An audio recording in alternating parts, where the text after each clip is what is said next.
demonized by our own government. One man whom they fear, yet who millions love. One man who is willing to take the poison arrows of lawfare. One man whose voice has been taken away by a corrupt judge operating in a corrupt system. One man who has been ridiculed and insulted. One man who refused to back down. One man who refused to back down. One man who refused to back down. One man who stands between us and them. One man that wants to see America protected again. One man who wants to see America prosper again. One man who understands that a man is a man and a woman is a woman. One man who understands and protects the blessing of life. One man who wants to restore American exceptionalism. One man who once again wants to make America that shining city on a hill for all to see. A place where all the people of the world glowingly set their eyes upon. America. One man who unashamedly wants to make America great again. That one man is Donald Trump.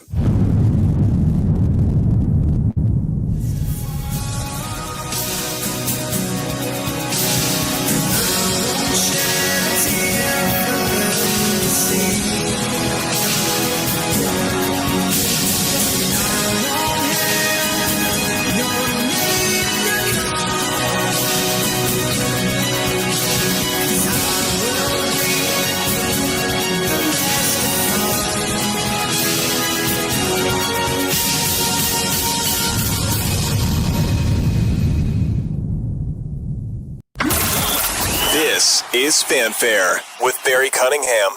Breaking news into the Fanfare newsfeed.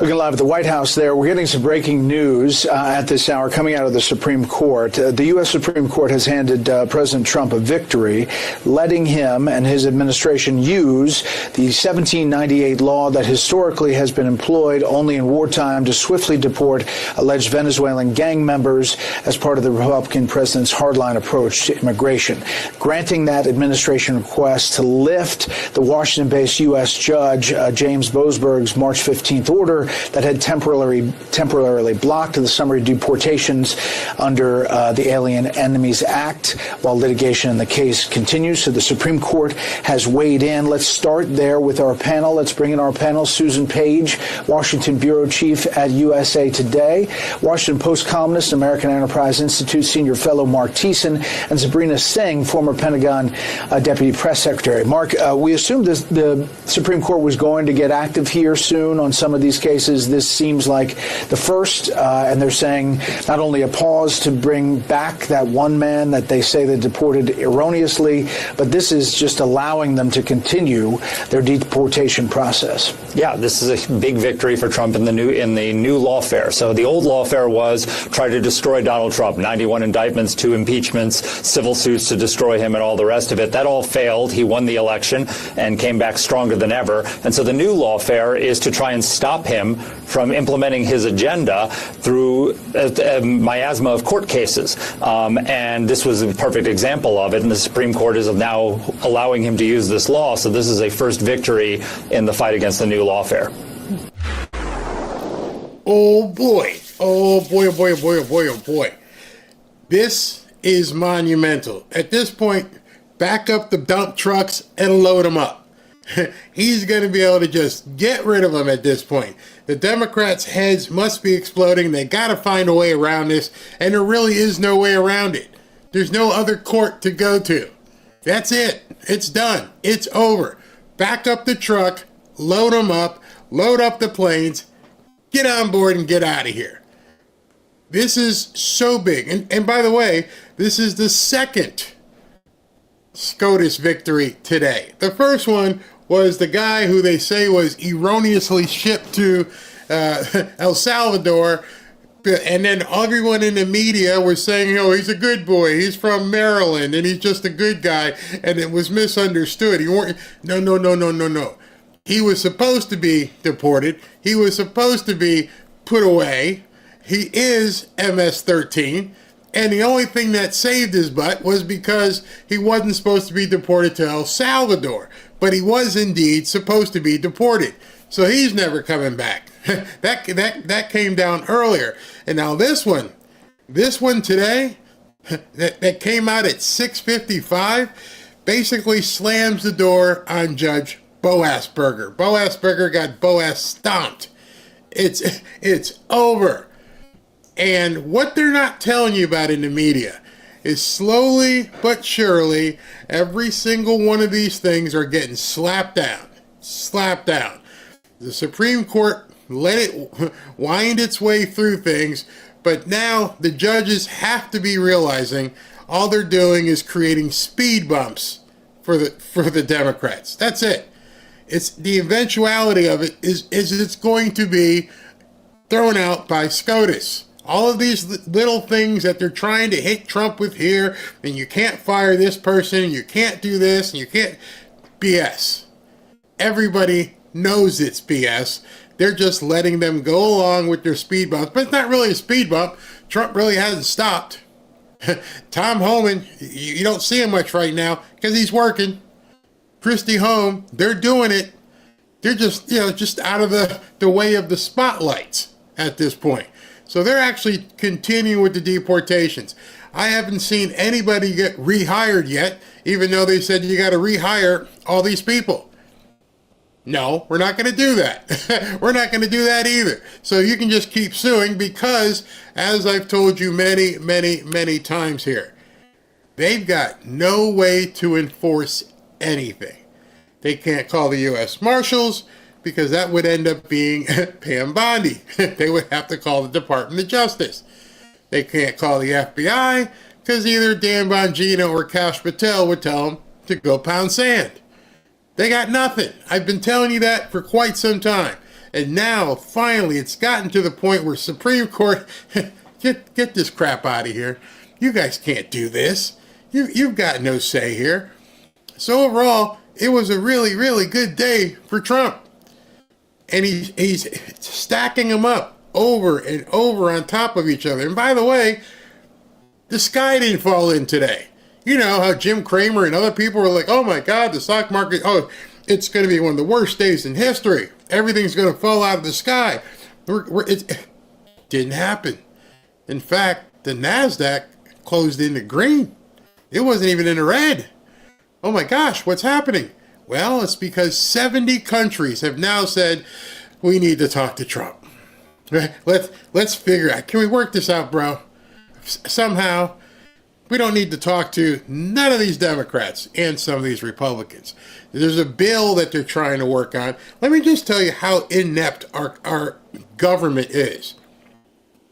There is a bill that they're working on to remove tariff power from the president's office, saying the president shouldn't be doing this. And thus far, they've gotten 7 Republicans who are talking about it. So they're spending their time. Just want to let you know the process. One or the other, Senate or the House. If the Senate creates a bill, then it's got to go to the House for signature. And if somehow, miraculously, they pass it in the Senate, and then even more miraculously, they pass it in the House, Trump's going to veto it. And there's no way you're going to get be able to override it. You're not going to get 60 plus votes. So all you're doing right now is spinning your wheels. Why in the hell is our Congress and our Senate spending time on things they know will never pass? It has no chance of seeing the light of day. None. But yet they're trying to see if they can't wrestle tariff power away from the president. How about you just do what the president needs and what America needs and shut up? How about you just focus on what he wants done? I mean, he posted this earlier on True Social, and this is all you people need to be focusing on. Not babies and being able to vote from home and all the other crap that you're trying to do. Just focus on this, okay? The budget plan, and what time was this? This was at 6:09 p.m. So all this stuff is happening late at night. That's why I do a second show. The budget plan just passed by the United States Senate has my complete and total endorsement and support. All the elements we need to secure the border, enact historic spending cuts, and make tax cuts permanent, and much more are strongly covered and represented in the bill. Thank you to Senate Majority Leader John Boone and House Speaker Mike Johnson for their hard work and attention to detail. There is no better time than now to get this deal done. The House, the Senate, and our administration, great administration, are going to work tirelessly on creating the one big beautiful bill, an appropriate name if Congress so likes. Everyone is going to be happy with the result. Passage will make even the subject of world trade far easier and better for the USA. The House must pass this budget resolution and quickly. Make America great again. That's all you need to be focused on. Forget anything else on the fringe. Forget anything Anna Paulina Luna wants to talk about. Forget anything regarding removing tariff powers. That's all you need to be talking about. You want to see this economy absolutely explode for the good? You get this passed and you codify the tax cuts and put them in there, and OMG, you are going to see an economy rocking. I mean, like you've probably never seen it before. You will have to hold on with both hands. And all the lib nuts out there screaming with the blue hairs and everything else, sorry, but not sorry, because you know why? Another thing I've been telling you, they get to appreciate it because they're going to enjoy it as well. As much as you're screaming and crying and moaning out there and, hanging the signs, guess what? You'll be able to drive to the next protest a lot cheaper because gas will be cheaper. You'll be able to eat because grocery prices are going to be cheaper. You'll be able to buy your dog masks. Those will be cheaper. Whatever it is you want to do. You get to just play with all of this because President Trump is going to allow you. Or you can ignore it. When you go to the grocery store, you can give them more money. When you go to the gas pump, you can walk inside and say, I'm going to pump 20, but here's an extra 5 just because I don't want anything Trump has. But you won't. We know you won't. You're phony. You're hypocrites. You know you're going to enjoy everything that's about to happen. And we'll just sit around and go, we told you so. Normally you don't like to say, I told you so, but in this instance, as things are happening, I want all of you gleefully, tell these people, we told you so. But before you do that, tell them this. We're going to win so much, you may even get tired of winning. And you'll say, please, it's too much winning. We can't take it anymore. Mr. President, it's too much. And I'll say, no, it isn't. We have to keep winning. We have to win more. We're going to win more. It's funny. Every time I mention that, of course, we have some people who are trolls in here, and they say gas prices are up, not down. Well, I guess you can look in that little mirror on the side of your car where it says things may be closer than they are. It may vary. Because if you go to TubeBuddy and look at TubeBuddy, you can, again, point out anything on the map. Most of the country, most of the free world, governed by blue nut jobs, it's doing well. Even here in South Florida. You don't have to take my word for it. Go to gasbuddy.com. That's always something you can turn to. Let me just pull that up real quick. gasbuddy.com. And let's see here. Find gas. By city, gas tools, gas price charts. Here we go. Wow, somebody just said that the prices were up. Imagine my surprise when I go to gasbuddy.com and I put, what are the prices and how does it look? Well, imagine my surprise. Something that you could easily verify if you weren't telling a lie. Look, it's down. Interesting, right there. It's down. National average looks to be about 319, a little bit above 319. It spiked a little bit and then it came back down. what do you know? Must be a troll in here lying. But it's funny. And then they have this thing where you can actually look. I don't know if you guys have ever been to this on Gas Buddy, where you can go through here and you can see all the prices across the nation. So if you wanted to actually see what's going on, and like here over here on the right, you can't see it, but over here on the right is a gas price chart. The darker, the cheaper. The more yellow, the more expensive. Oh, California is more expensive. I'm shocked, I tell you, shocked. Whereas most of the Midwest and all through here, I guess they call this flyover country. Yeah, gas prices are cheaper. Down here, what's this, Texas? What do we got? $2.81. San Antonio, $2.69. Down here where I am, Palm Beach, $3.19. Uh-oh, let's go to California. Oh, you're getting stiffed out in California. Sorry, bro. Gas prices are down with the asterisk, except for the blue areas and California. You know, sometimes when people put things in chat, I always tell them, you want to go verify what you say? Because we can all see it. We can all go ahead and check.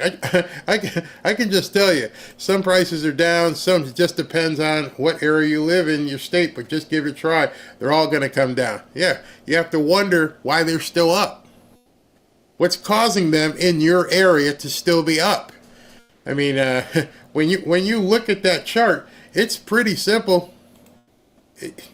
Not pulling any punches. It's right there, and this is a chart from across the country. So obviously, depending on whatever economic conditions are wherever it is you live, but you know, where is it? Sheridan, Logan is 308.9. Let's see, way up here in Maine, 294, 309. But way out here in West, it's all yellow. Why do you think that is? What do you think is causing the entirety of the West Coast to be yellow when everybody else is moving into deep blue, meaning cheaper prices? You can ask the question. I can't help you, because these people seem to think that, you know, it's just crazy to get lower prices. I blame my communist governor. That's pretty much what it is. 303 in South Broward County. Yep, I've seen that as well. Costco's got some pretty cheap gas. What's he at? 250. Alex Trejo says 250 here. 252 in Toledo. Oh, Boston North Shore. That's a 169. Come on, people, get some. Everybody, when they're on here, sometimes they say things, and I'm like, come on, man, you might want to check that. It's happening. You can resist, but it's happening. So today, I know SV texted me earlier, and he's like, you're probably going to get quite a few trolls today, because as you saw the lead-in picture, this is about the joint, I won't call it a press conference, but it was a meeting between Bebe Netanyahu of Israel and President Trump. And they held it in the Oval Office.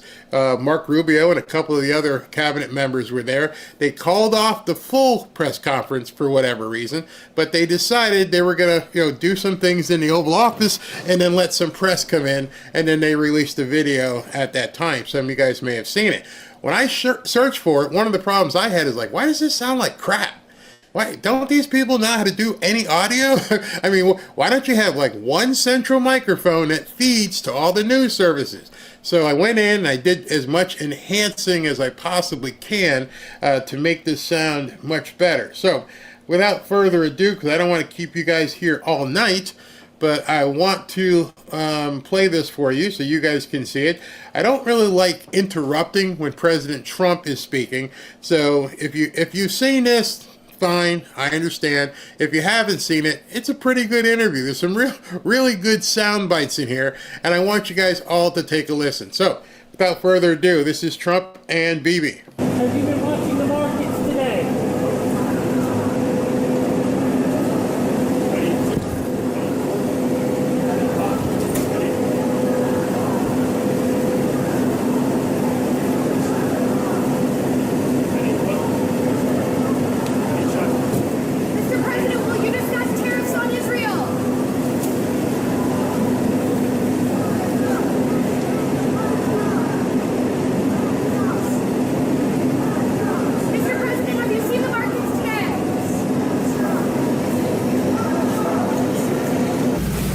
I want to first thank you for inviting me again to the White House.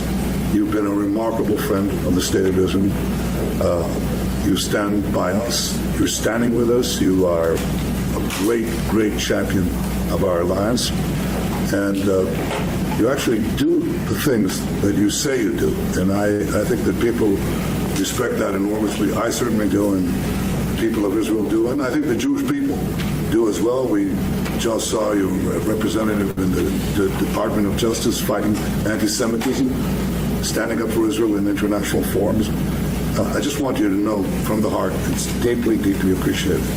As you said, we had the opportunity to talk today about many subjects. First, if I can mention tariffs, it's a subject of some interest today. I can tell you that I said to the President a very simple thing. We will eliminate the trade deficit with the United States. We intend to do it very quickly. We think it's the right thing to do. And we're going to also eliminate trade barriers, a variety of trade barriers that have been put up unnecessarily. And I think Israel can serve as a model for many countries who ought to do the same. I recognize the position of the United States. It says, we're allowing other countries to put tariffs on us, but we don't put tariffs on them. And, I'm a free trade champion, and free trade has to be fair trade. And I think that's basically the position that you've put forward, Mr. President. We are going to eliminate the tariffs, and rapidly. I had the opportunity to speak to Secretary Lutnick yesterday. We talked about how we could affect this quickly, and I hope to bring the solution very quickly. We're not talking about intentions. We're not talking about just words. We're talking about results. Those results are going to come back. That's the first. Thank you very much. It's very nice. Thank you. Thank you. Mr. President, what is your message to you? Well, I didn't finish. We did. We spoke about not only the hostages, but about Gaza. The hostages obviously is a human story of just unbearable agony. I speak to the families. I spoke to them yesterday. Spoke to another one when I was in Hungary before I came. I speak to them every day. They're in agony. The hostages are in agony. And we want to get them all out.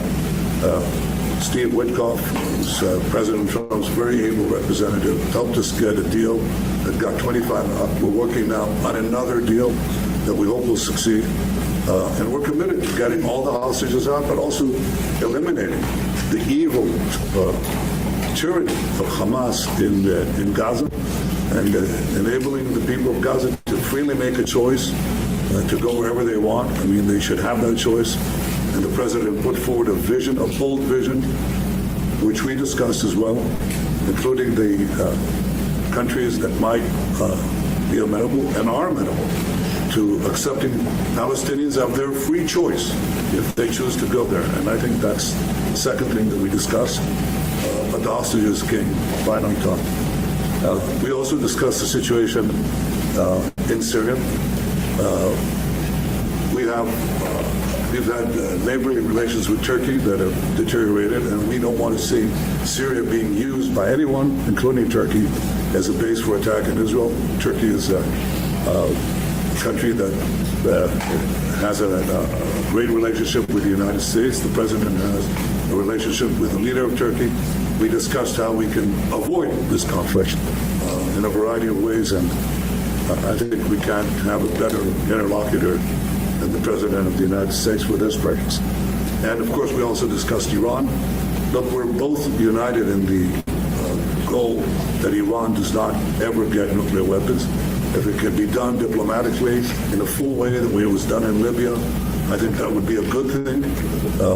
But whatever happens, we have to make sure that Iran does not have nuclear weapons. That's the end of my speech. We're having direct talks with. Wait. We're having direct talks with Iran, and they've started. It'll go on Saturday. We have a very big meeting, and we'll see what can happen.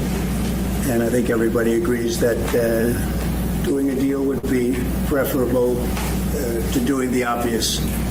And the obvious is not something that I want to be involved with, or frankly, that Israel wants to be involved with if they can avoid it. So we're going to see if we can avoid it. But it's getting to be very dangerous territory. And hopefully those talks will be successful. And I think it would be in Iran's best interest if they are successful. We hope that's going to happen. And we had just a lot of good talks on a lot of things. I appreciate very much what you said about the tariffs. We've been ripped off and taken advantage of by many countries over the years, and can't do it anymore. Just can't do it anymore. Can't be the stupid people anymore. And it's all because of the people that sat in the seat right here. Not your seat, but this seat. They allowed things to happen to our country that they shouldn't have allowed to happen on trade and other things, many other things. I mean, look at what's happened with our last president, where he allowed millions of people to come into our country with an open border. Who would want an open border? How stupid was that? But he allowed millions and millions of people, and of the millions, and I think it was 21 million people, but let's say 3 of them were serious criminals, serious murderers and drug dealers and gang members and people from jails. All the jails emptied out right into our country, right along the open border on Mexico, generally the Mexico. Okay, they came in from Canada too, by the way, a lot. But generally speaking, on the southern border. And what a shame it is that we are now working very hard to get them out, get the criminals out, get the murderers out, the drug dealers, the mentally insane, get them out. They dropped the mentally insane in our country too. And this was all done by the Biden administration. It's a disgrace that we have to work so hard. And then we have judges that try and protect these people, but they didn't protect us when the people were being let in. But to get them out is never easy with these people. So I think we're doing a great job. The border is the best it's ever been. It's even as strong as it was. I had a great, solid border. I think it might even be tougher right now and stronger. So people are coming into our country, but they're coming in legally. We have a legal process, and we have that moving along properly, because we need people to come into our country, but we want people that can love our country and cherish our country. So that's where we are. And with that, any questions? Mr. President, reaction to the markets today, and would you be open to a pause in tariffs to allow for negotiation? Well, we're not looking at that. We have many, many countries that are coming to negotiate deals with us, and they're going to be fair deals. And in certain cases, they're going to be paying substantial tariffs. There'll be fair deals. As you know, I spoke this morning with the Prime Minister of Japan, and we had a very good conversation. They're coming. And I said, one thing, you're going to have to open up your country, because we sold no cars, like 0 cars in Japan, and they sold millions of cars into our country. They don't really take our agriculture, a little bit of it just to keep us slightly happy, but they don't take what they're supposed to be taking. So we have a great relationship with Japan. We're going to keep it that way, but they're coming in to meet, and other countries are coming in. With China, as you know, against my statement, they put a 34% tariff on above what their ridiculous tariffs were already. And I said, if that tariff isn't removed by tomorrow at 12 o'clock, we're putting a 50% tariff on above the tariffs that we put on. So they've gone for years. They've become a rich country because of people, again, that were in the White House that allowed this to happen. Hundreds of billions of dollars a year they'd make on us on trade, and it shouldn't be that way. And I have a great relationship with President Xi. I hope it's going to stay that way. I have great respect for China, but they can't do this. We're going to have one shot at this, and no other president's going to do this, what I'm doing. And I'll tell you what, it's an honor to do it, because we have been just destroyed, what they've done to our system. You know, we have $36 trillion of debt for a reason. And the reason is that people allowed it to get that way. So we'll be talking to China. We'll be talking to a lot of different countries. And I think, you know, if we can make a really fair deal and a good deal for the United States, not a good deal for others. This is America first. It's now America first. And we didn't put America first. We put America last. The people that were in the Oval Office put America last, and we're not going to stand for it.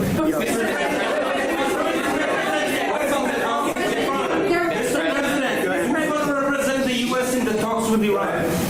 Two questions. Do you expect any of these deals to be made before April 9th? And secondly, there have been some mixed messages from your administration. You're talking about negotiations, and yet others in your administration are saying that these tariffs are actually permanent. What is the action? Well, they can both be true.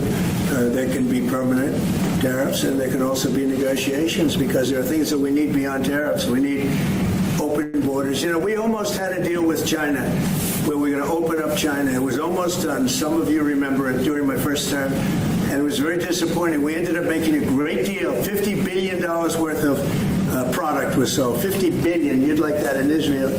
And I made that deal, but it wasn't the deal that I wanted. It was the deal that I wanted was that, plus they were going to open up China so that our companies could go into China and compete with other countries and China for for a large number of people. And at the very end, that deal was terminated, and we went to a piece of the deal. And so there are a lot of things outside of tariffs, but tariffs are very important. But there are a lot of things like opening up countries that were totally closed. China is essentially a closed country. In fact, it is a closed country. And what they do is they charge tariffs so that if you sell cars or if you sell anything, nobody's going to buy it because the price is out of control. But that's true with a lot of other countries also. So we're going to get fair deals and good deals with every country, and if we don't, we're going to have nothing to do with them. They're not going to be allowed to participate in the United States.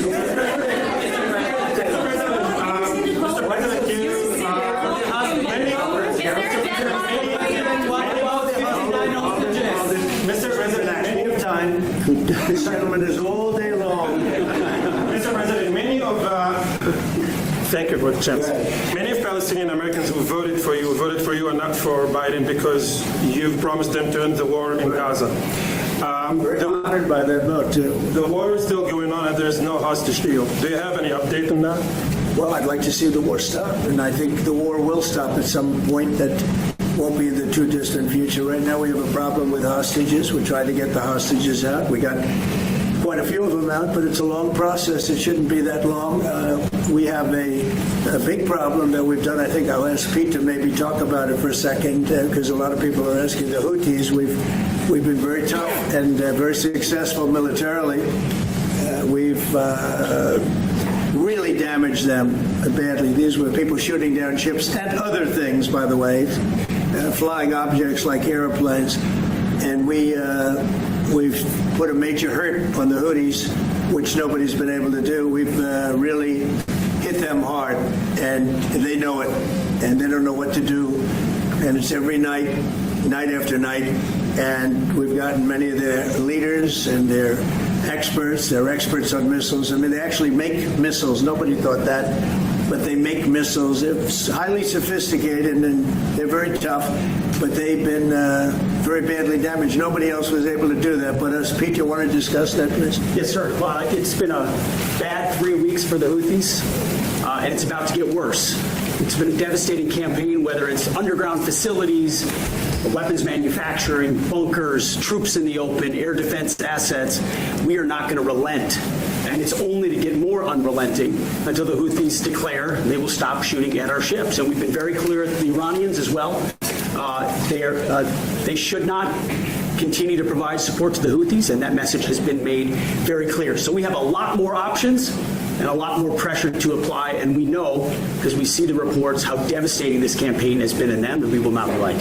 We have a great military. There's no military like our military, and despite Biden having given a lot, but nevertheless a pretty small piece, but it was a lot of our military away in Afghanistan, and one of the dumbest situations, I think, and maybe the most embarrassing situation we've ever been involved in, that short period of time in Afghanistan.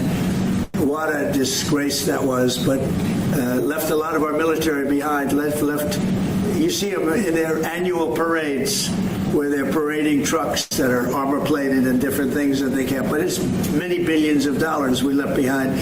But despite that, we have a tremendous military. That was a very small portion because we rebuilt the military during my first term, and we have great things happening with our military. We also essentially approved a budget, which is at the facility, you'll like to hear this, of $1 trillion, $1 trillion, and nobody's seen anything like it. We have to build our military, and we're very cost conscious, but the military is something that we have to build, and we have to be strong because you got a lot of bad forces out there now.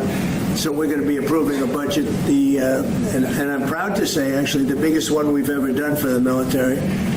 We're cutting other things that were under DOGE, but under a lot of other. When you look at a woman getting $2 billion for environmental, and it had nothing to do with environmental, and they had $100 in the bank, and they give her $2 billion. Many of those cases, all that stuff is going to be cut out. But we are getting a very, very powerful military. We have things under order now, the likes of which we've never had before. We've never had the kind of aircraft, the kind of missiles, anything that we have ordered. And it's in many ways too bad that we have to do it, because hopefully we're not going to have to use it. But the military is very, very powerful, and it's going to remain that way. How do you...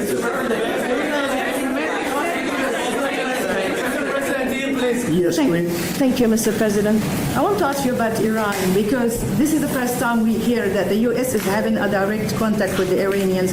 Is it possible to give us some more information at what level the U.S. is represented? High level, very high level. And we're dealing with the Iranians. We have a very big meeting on Saturday, and we're dealing with them directly.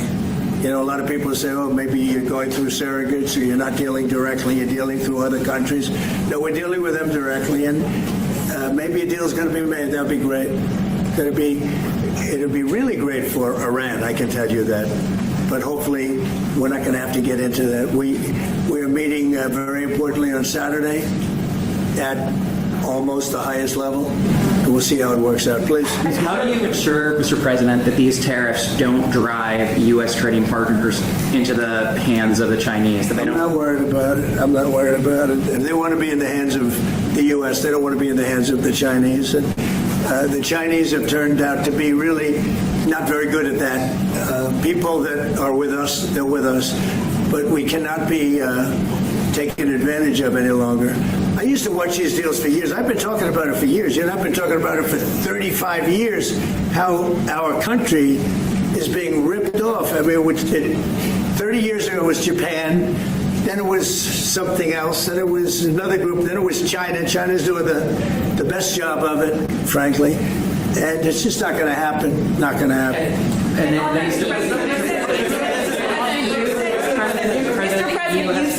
The EU has said that they have offered 0 for 0 tariffs on cars and industrial goods. Is that not enough? Well, the EU, no, it's not. The EU has been very tough over the years. I always say it was formed to really do damage to the United States in trade. That's the reason it was formed. It was formed with all of the countries from Europe, I guess most of them, not all of them, but most of them. And they formed together to create a little bit of a monopoly situation, to create a unified force against the United States for trade. So they have NATO, which is largely the same countries, and they took advantage of us dollar-wise and militarily until I got there. You know, I was able to get $600 billion from NATO, where they paid NATO because most of these nations weren't even paying. We were paying for NATO. So we're paying them to guard them militarily, and they're screwing us on trade. So that's not a good combination. So now it's really turned around. It's the opposite. And the European Union's been very bad to us. They don't take our cars, like Japan in that sense. They don't take our agricultural product. They don't take anything practically. And yet they send millions of cars in a year, Mercedes-Benz, Volkswagen, BMWs. They're sending millions and millions of cars into the U.S., but we don't have a car that's been sold to the European Union or other places, but let's go for the European Union. And it's not going to be that way. It's got to be fair and reciprocal. It's got to be fair. It's not fair. We have a deficit with the European Union of $350 billion. And it's going to disappear fast. And one of the reasons and one of the ways that can disappear easily and quickly is they're going to have to buy our energy from us because they need it. They're going to have to buy it from us. They can buy it. We can knock off $350 billion in 1 week. They have to buy and commit to buy a like amount of energy. And we have that. You know, we have more energy than any country in the world. I don't know if you know that. He knows everything. But the one thing you may not know, we have more energy than any country in the world. We have more of every kind of energy, every form of energy, from oil and gas to coal. And people talk about, I call it beautiful, clean coal. As you know, Germany is opening up a coal plant a week. They tried the windmills and it didn't work. They tried all the other solutions and they were ready to go out of business. Now they're doing a coal plant a week. China is now up to 2 coal plants. They're opening 2 major coal plants every single week in China, all over China. And then we're not allowed to use coal. Well, we have clean, beautiful coal more than anybody else. We have oil and gas more than anybody else. We have the most energy of any country in the world, including Saudi Arabia, including everybody, by a lot. And I took it to number 1. We were number 3, and I took it to number 1 during my administration. And the reason that we were hurt so badly and the reason that we went into such incredible inflation during Biden is energy. It was also their bad spending, but energy, because they played around with this incredible thing that we had built, this administration had built, and the energy costs went through the roof. And when that went up, everything else followed. Now, if you look at what's happening, you're going to see this today. I said we're going to try and get groceries down, right? An old-fashioned term, but a beautiful term. Eggs. So when I got in, the press went absolutely crazy the first week. They said, eggs have quadrupled in price. I said, I just got here. Tell me about it. And Brooke Rollins and our team did a great job, and eggs are down now 79%, and they're all over the place. And this was a problem that somebody else would have taken a long time to cure. We have energy is down. We have interest rates are down. We have groceries, meaning food is down. We have everything is down at levels that nobody ever thought possible. Energy looks like it's going to be in the $2.50 a gallon range, and maybe below that for a car. So for gasoline. So we're really doing amazing. I mean, we're cutting prices because prices got so high people couldn't live. I mean, the prices for groceries, the prices for standard groceries, standard things were going through the roof. They couldn't live. And now those prices are coming down. So call them groceries, but that's down, energy's down, and interest rates are down. Everything's down. And the interest rates, the beauty there is when we refinance debt, debt's become such a big factor in this country. We're going to start paying debt off with tariffs and other things. But it's such a big factor because the interest rate's so high. Well, now that's coming way down. So our budget's going to look a lot better because interest costs are way down. And I guess I've done that.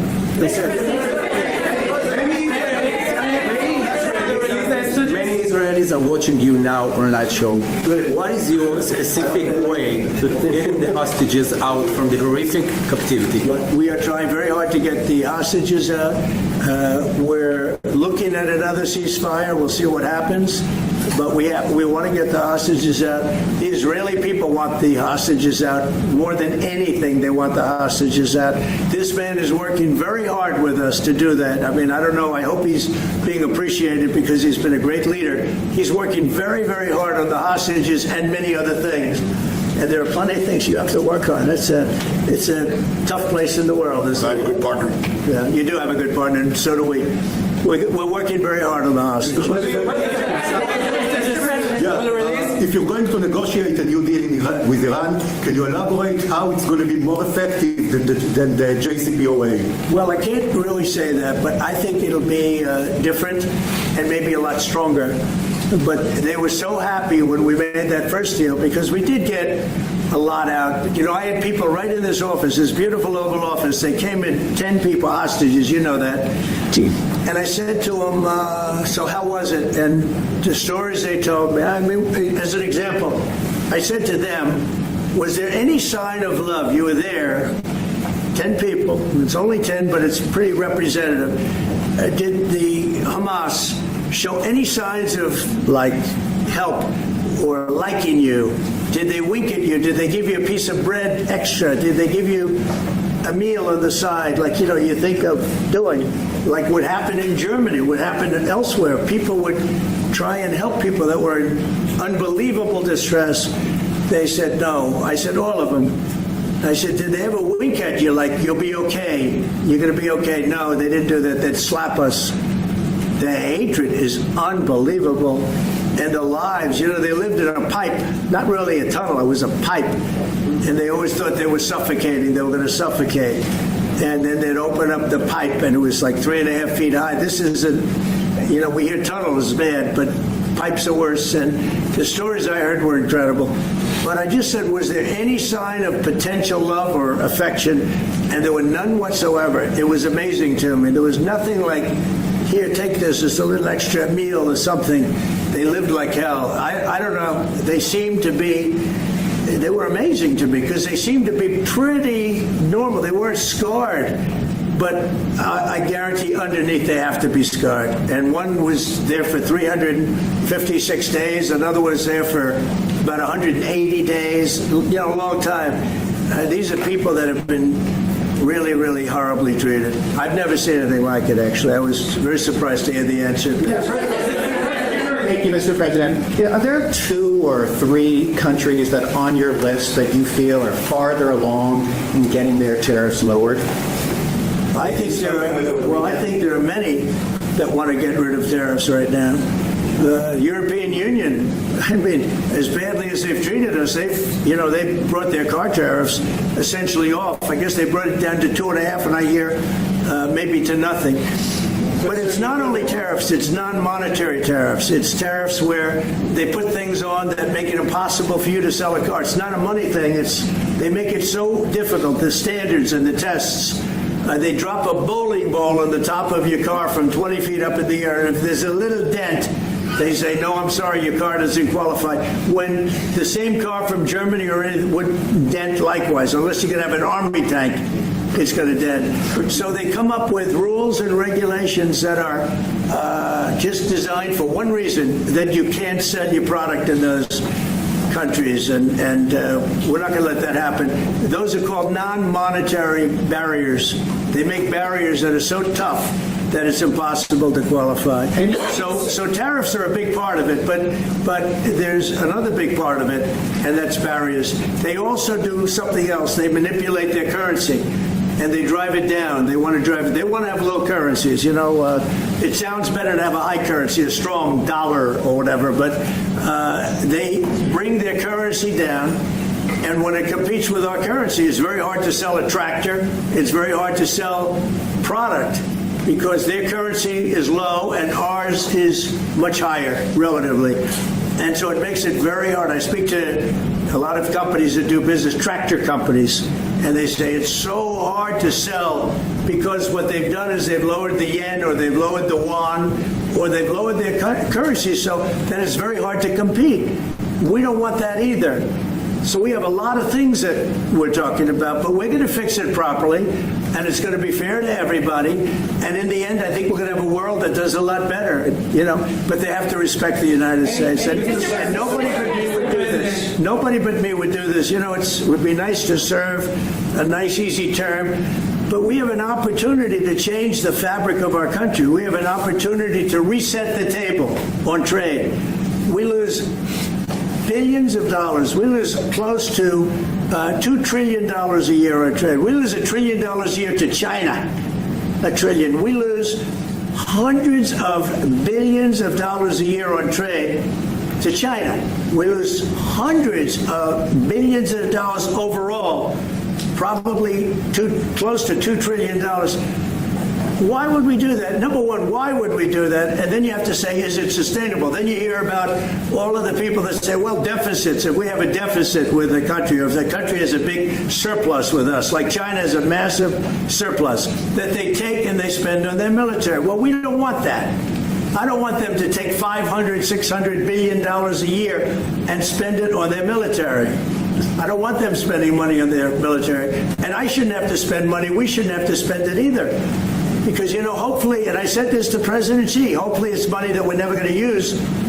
In other words, because we're not going to use those incredible weapons that we have and that they have. We don't want that. So It's going to be very interesting. It's the only chance our country will have to reset the table, because no other president would be willing to do what I'm doing or to even go through it. Now, I don't mind going through it because I see a beautiful picture at the end, but we are making tremendous progress with a lot of countries, and the countries that really took advantage of us are now saying, please negotiate. You know why? Because they're getting beaten badly because of what's happening. They're getting beaten badly. They're being devalued as countries. But it's the only chance we're going to have to reset the table on trade. And when we do, we're going to come out unbelievably well. We're going to have a strong country economically again. And we're going to have those factories that are empty all over the United States. We've lost 90,000 plants and factories.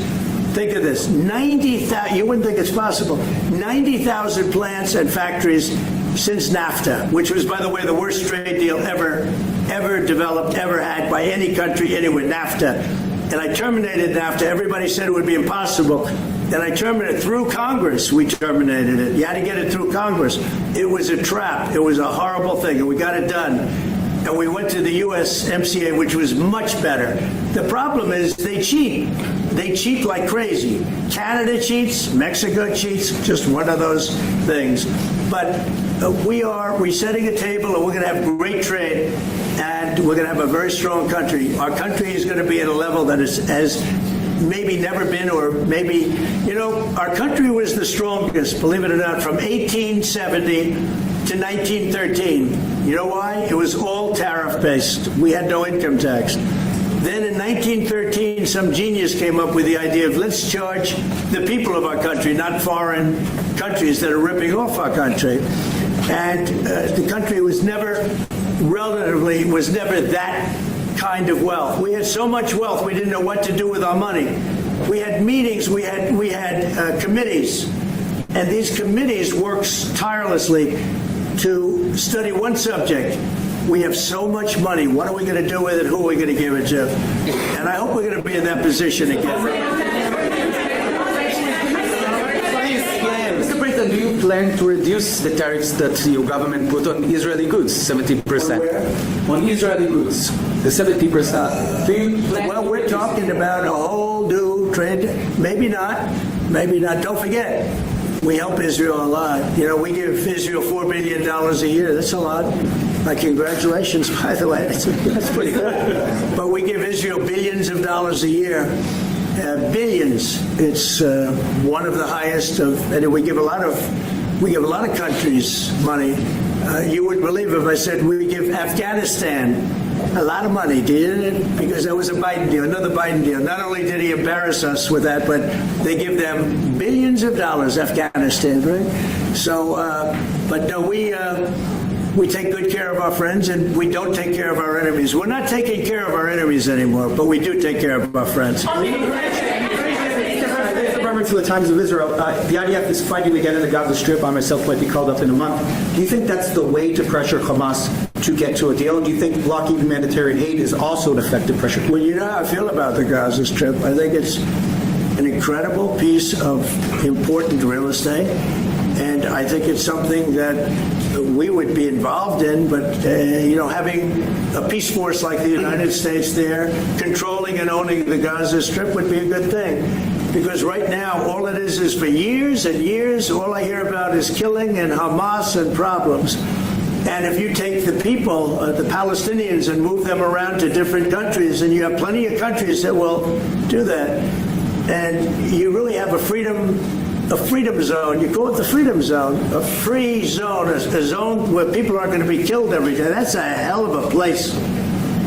You know what I call it? A great location that nobody wants to live in, because they really don't. And when they have good living, real living, where Hamas and all of the problems they have, the level of death on the Gaza Strip is just incredible. And I've said it. I don't understand why Israel ever gave it up. Israel owned it. It wasn't this man, so I can say it. He wouldn't have given it up. I know him very well. There's no way. They took oceanfront property and they gave it to people for peace. How did that work out? Not good. Is the immigration, sorry, Mr. President, is the immigration plan still the agenda? Which immigration? From Gaza. From Gaza. All it is a concept that I had that I think is good, and now people are copying it. You know, maybe you want to tell people are talking about the Trump plan. Gee, why don't we do that? Would you like to answer that question? I think what the president talked about is, first of all, to give people a choice. You know, Gaza were closed in. And any other place, including in arenas of battle, I mean, whether it's Ukraine or Syria or any other place, people could leave. Gaza was the only place where they locked them in. We didn't lock them in. They're locked in. And what is wrong with giving people a choice? Now, we've been talking, including over lunch, about some countries, I won't go into them right now, that are saying, you know, if Gazans want to leave, we want to take them in. And I think this is the right thing to do. If you give, you know, it's going to take years to rebuild Gaza. In the meantime, people can have an option. The president has a vision. Countries are responding to that vision. We're working on it. I hope we'll have good news for you. I will say people really do love that vision. It's a long-term vision, but so importantly is to have that be a safe field. Because you're right smack in the middle of the Middle East. You're right along Israel. It should have never, ever been given away. It shouldn't have been given away by Israel. I don't know why they did it. I mean, I do know why, because they were promised peace, but that didn't work out too well, because it's one of the most dangerous pieces of land anywhere in the world. Gaza is one of the most dangerous places in the world. So they gave it away for a good intention, and it didn't work out that way. And, a lot of people like my concept, but, you know, there are other concepts that I like, too. And there's some concepts I don't like. You know what I don't like? The way it is now. Because right now it's a dangerous death trap, Gaza. Yeah. Thank you, sir. Can you talk a little bit about your potential meeting with Vladimir Putin? Do you still plan to meet with him? Could that happen in Saudi Arabia? And maybe you could elaborate as well a little bit on not providing tariffs on Russia, sir. So the reason we're not talking about tariffs with Russia is because we're not doing business essentially with Russia, because they're in a war.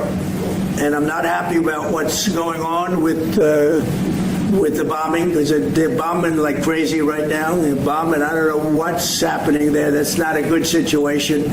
So we're meeting with Russia. We're meeting with Ukraine. And we're getting sort of close. But I'm not happy with all the bombing that's going on in the last week or so. Horrible. It's a horrible thing. It's a horrible thing. Should this negotiate get below 10%? In terms of tariffs? The tariffs, yes. Look, we've been ripped off and taken advantage of for 40, 50, 60 years. And the reason we got ripped off and the way they did it was tariffs. They would charge tariffs, massive numbers of dollars. And when you look at China, when I took over, it was at $507 billion they were making. I call it making. A lot of people say, oh, it doesn't mean anything. Having a surplus means a lot, in my opinion. It's almost like a profit or loss statement. And when I took over, it was $507 billion that China was. This is originally, first term. And we were very, very tough on them because they were taking that money and they were building a military with it. Then when Biden came in, he let them get away with murder. He had no idea. I'll tell you what, that man had no idea what was happening, whether it was the border or China or anything else. He had no idea what was going on. And they went wild. China went wild. And the money they make is ridiculous, okay? It's just not going to happen. And hopefully we'll get along with China. If we do, that's great. And if we don't, that's okay, too. But we can't let that continue, because that's an abuse. They abused the poor people that sat in the seat. That poor Biden, he was abused by them. They took advantage of him, and I'm surprised. You know, they have smart people. They were radical left lunatics, but they're smart. I'm surprised they'd allow that to take, to happen. But we are going to bring great trade, and we're going to be fair to other countries. And I will say this, virtually every country wants to negotiate. If I didn't do what I did over the last couple of weeks, You wouldn't have anybody wants to negotiate. We would have gone to these countries, you want to talk? And they, well, we don't want to talk. Now they're coming to us. They're offering things like even Bebe. This is unrelated because it's a different kind of a relationship. But he started off our conversation today that he's cutting all of the tariffs. He's cutting everything. He's going to get down to a free base. He's going to do things that, in all fairness, other countries, if they said that, would have never even thought about doing it. Now they're offering things to us that we would have never even thought of asking them for because they're experiencing a lot of hurt. And the hurt is that they've taken advantage of us and we finally fought back. Tariffs will make this country very rich. We're rich anyway, but we're rich in a certain way. We have $36 trillion in debt. I want to get rid of it, and we can do it quickly with proper deals.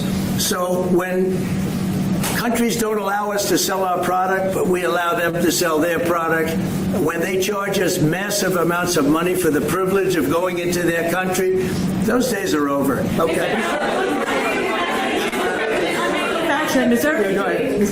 Me? Sure. Me? Yeah. Thank you, Mr. President. On Iran, two questions, please. First, if you can give us more details about where the meeting on Saturday is going to take place. I can just tell you there's a major meeting going on between us and Iran, and that'll take place on Saturday, and it's at top level. And the second question about this. A lot of people think that those talks are not going to lead anywhere because the Iranians will never be. I think that's a possibility. If diplomacy fails, is the United States, under your leadership, ready to take military action to destroy the Iranian nuclear program and remove this threat? I think if the talks aren't successful with Iran, I think Iran's going to be in great danger. And I hate to say it. Great danger because they can't have a nuclear weapon. Yes. You know, it's not a complicated formula. Iran cannot have a nuclear weapon. That's all there is. So can't have it. Right now we have countries that have nuclear power that shouldn't have it. But I'm sure we'll be able to negotiate out of that too as part of this later on down the line.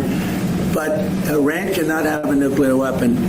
And if the talks are successful, I actually think it'll be a very bad day for Iran if that's the case. Yeah. Mr. President, on manufacturing, Mr. President. Mr. President, was October 7th the death blow of the two-state solution? And would you consider classifying the Palestinian Authority a terrorist organization for its continued pay-for-sight terror financing payments? So October 7th was a horrible day that some people, they deny it. Now, I can't believe they deny it from the standpoint of it. They do it because they think it's good politically. But October, I've seen the tapes. I've seen things that you don't want to see. October 7th was a horrible day, and it will go down as one of the really bad days in the history of the world. It was a horrible, horrible thing that happened. And they grabbed some of these people. I'll give you an example. When I was with the 10 hostages a few weeks ago, I said, so how many are there? 59. I said, oh, so 59, so we can get 59. They sort of knew the territory pretty good. And I said, how are they doing? They said, well, only 24 are living, the rest are dead. And these are young people largely. Young people don't die. You know, young people have an amazing ability to live. They can live through horrible things. But these are young people. And when they said that 24 are living and the rest are dead, and, you know, I've had parents come up, Israeli parents largely. We have some Americans, and I guess we have one left, Alex. We have the one left. But I've had Israeli parents come up to me at events and say, my son is there. I said, well, how's he doing? Well, he's dead. But would you do me the biggest favor ever? Could you bring his body back home? They talked about a young dead boy and a young dead girl like they were living. And that could have something to do with religion. That could have something to do with, I guess maybe any parent would be, but I was surprised. And they said, sir, my son is dead. It is just as important to bring that body back home. I asked that question as if he were alive. So you have a lot of them dead, and we'll be able to bring them back. But it's a horrible thing that's happened. These are largely young people. Some old words too, frankly. And those people have lived in hell. When they came off, the second group that came out, they look like they just got out of a concentration camp. They look exactly like the pictures that I see from the 1940s, the concentration camps. And then they got a little bit better, but that second group, those people came out and I said, this is unbelievable. We're going back into a chapter in history that is one of the worst ever. It's really very bad. Okay? Mr. President, thank you. You've said it could take 2 years to get American manufacturing fully up to speed in response to these tariffs. What happens in the meantime? Should Americans be prepared potentially for years? Yeah, I'll tell you what happens. We have now $7 trillion. Think of this, $7 trillion of commitments from companies wanting to go in, from Apple to many, many companies. That takes time. Many from Taiwan. What? It takes time. Of course it takes. Well, are you asking me a question or are you telling me? Yeah, it takes time. You got to build a thing called a factory. You have to build your energy. You have to do a lot of things. I'm giving them energy. We're going to let them build their own power plants. They'll be their own. Essentially, they're going to be in charge of the power plant because our power is not reliable enough. You have a grid that's old and susceptible to a lot of things, including bombing and weather and a lot of other things. And we're going to give them record timing in terms of approvals of electric plants. Most of them want to build electric plants. We need massive amounts of electricity if we're going to compete with China and others. And interestingly, we're way ahead right now in the AI race with China. But the way we lose that race is if we can't give them electric. But we have more plants being built. We have everything. We're doing so great. And we want to keep it that way. And tariffs will be an important part of it. But one of the other things, Lee Zeldin's doing a fantastic job, head of environmental protection, and he's doing very rapid approvals for people to get, for big companies that are going to build a plant that's going to cost billions of dollars, and we're going to get them their approvals. They have to be environmentally perfect, everything good, but they're going to be in record time, a matter of months versus a matter of many, many years.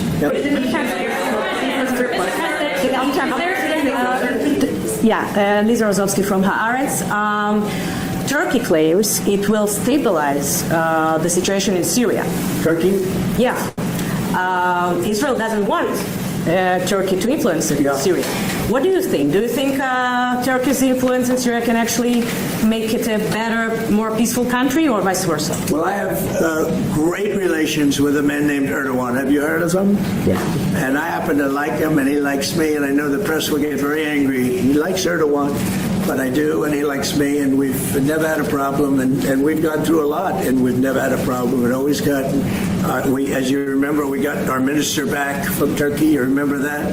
And this was a big deal at the time, and we got him back. And I told the prime minister, I said, just, Bibi, if you have a problem with Turkey, I really think I'm going to be able to work it out. I have a very, very good relationship with Turkey and with their leader, and I think we'll be able to work it out. So I hope that's not going to be a problem. I don't think it will be a problem. Now, with that being said, I believe it was Turkey, and I said that to him. I said it. I said, congratulations. You've done what nobody's been able to do in 2,000 years. You've taken over Syria with different names, but same thing. I said, you've taken it over. He's taken it over through surrogates. He goes, no, it was not me. I said, it was you. But that's okay. You don't have to say, well, sort of maybe it was me. Okay. But what he did, he said, look, he's a tough guy and he's very smart. And he did something that nobody was able to do. You got to hand it to him. Any problem that you have with Turkey, I think I can solve. I mean, as long as you're reasonable. You have to be reasonable. We have to be reasonable. Thank you very much. Thank you, Press. Thank you, Press. Head out, Press. Thank you. Thank you. Head out that door. Thank you. Head out. Door. Thank you, Press. Thank you, everyone. Who's off the door? Ma'am. Door is there. Thank you. That kind of caught me by surprise because it was supposed to be Trump and Bebe taking questions, and it pretty much turned into a Donald Trump press conference. I'm fine with that. I'm pretty sure you're fine with it, but not much of the questions were directed at Bebe. Everybody wanted to talk to President Trump. The most telling thing there, he took some jabs, obviously, but one of the biggest things that I took note of is that everybody was talking about tariffs, which I think he already knows. I got this. If 70 countries are indeed contacting him for a deal, he pretty much knows I got this. The thing he was focused on, and that he had to shadow box around, and the fact that a man like Donald Trump, who is so verbose, who's not afraid of saying anything, if I was Iran and I heard how he danced around that question, I'd be digging a bunker. Hey, are you going to hit Iran if they don't do what you're supposed to do? Yeah, I can't really say that. Ooh, oh, you're playing coy now. You want to elaborate on that? Yeah, they're never going to have a nuclear weapon. So at that point, Iran, you pretty much know you better cut a deal or you might just be extra sand over there. The guy never pulls his punches, and he actually, looked away and looked up. Like, I can't really tell you what we're about to do, but we're about to do something. You're not going to know. You won't know until after you hear it, feel it, from 50,000 feet or wherever it's going to be from. So Iran, as they say in the NFL draft, you're on the clock. The other stuff, I almost feel from watching that today and seeing what's happened and hearing from Scott Bessent and how all those things have been happening, I think it's over. Personally, I could be wrong. Tomorrow the bottom could completely drop out. But I think everybody was waiting today and watching. What's going to happen Monday? It's going to be Black Monday all over again. Oh, doom and gloom. It's all going to explode. And it didn't. Because now the media, as much as the talking heads on CNN, MSNBC, as much as they want to blah, blah, blah, blah, blah, they can't deny the fact that 70 of these countries want to talk to him. You can't gaslight anybody about that. You can't gaslight the fact that the EU has decided they would like to bring it to zero. You can't gaslight anybody when the presidents of different countries and premiers all say, you got us, yeah, okay, let's do a deal. You can't gaslight anybody when the premier of Japan says, hey, let's start negotiating. So you can obfuscate, which basically means you're going to shield the libnuts from even knowing what's going on and pretend like it's not happening. But anyone who's got a half a brain knows that many of us, me and every other person out there that wants to talk about Trump's successes, are going to let everybody know, oh, it's coming. It's happening. 70 countries in day one? Just imagine that. The tariffs. I saw something on CNBC, which was so funny. And it was on CNBC where it said that somebody went to a grocery store over the weekend and their groceries were up almost double in price until someone reminded them, they don't take effect until April 9th, right? They can't help themselves. They're such frauds. And so now there's nothing you can do when there's going to be a continuous trail of people coming to the White House. And all the other networks that aren't crazy are going to be reporting on it.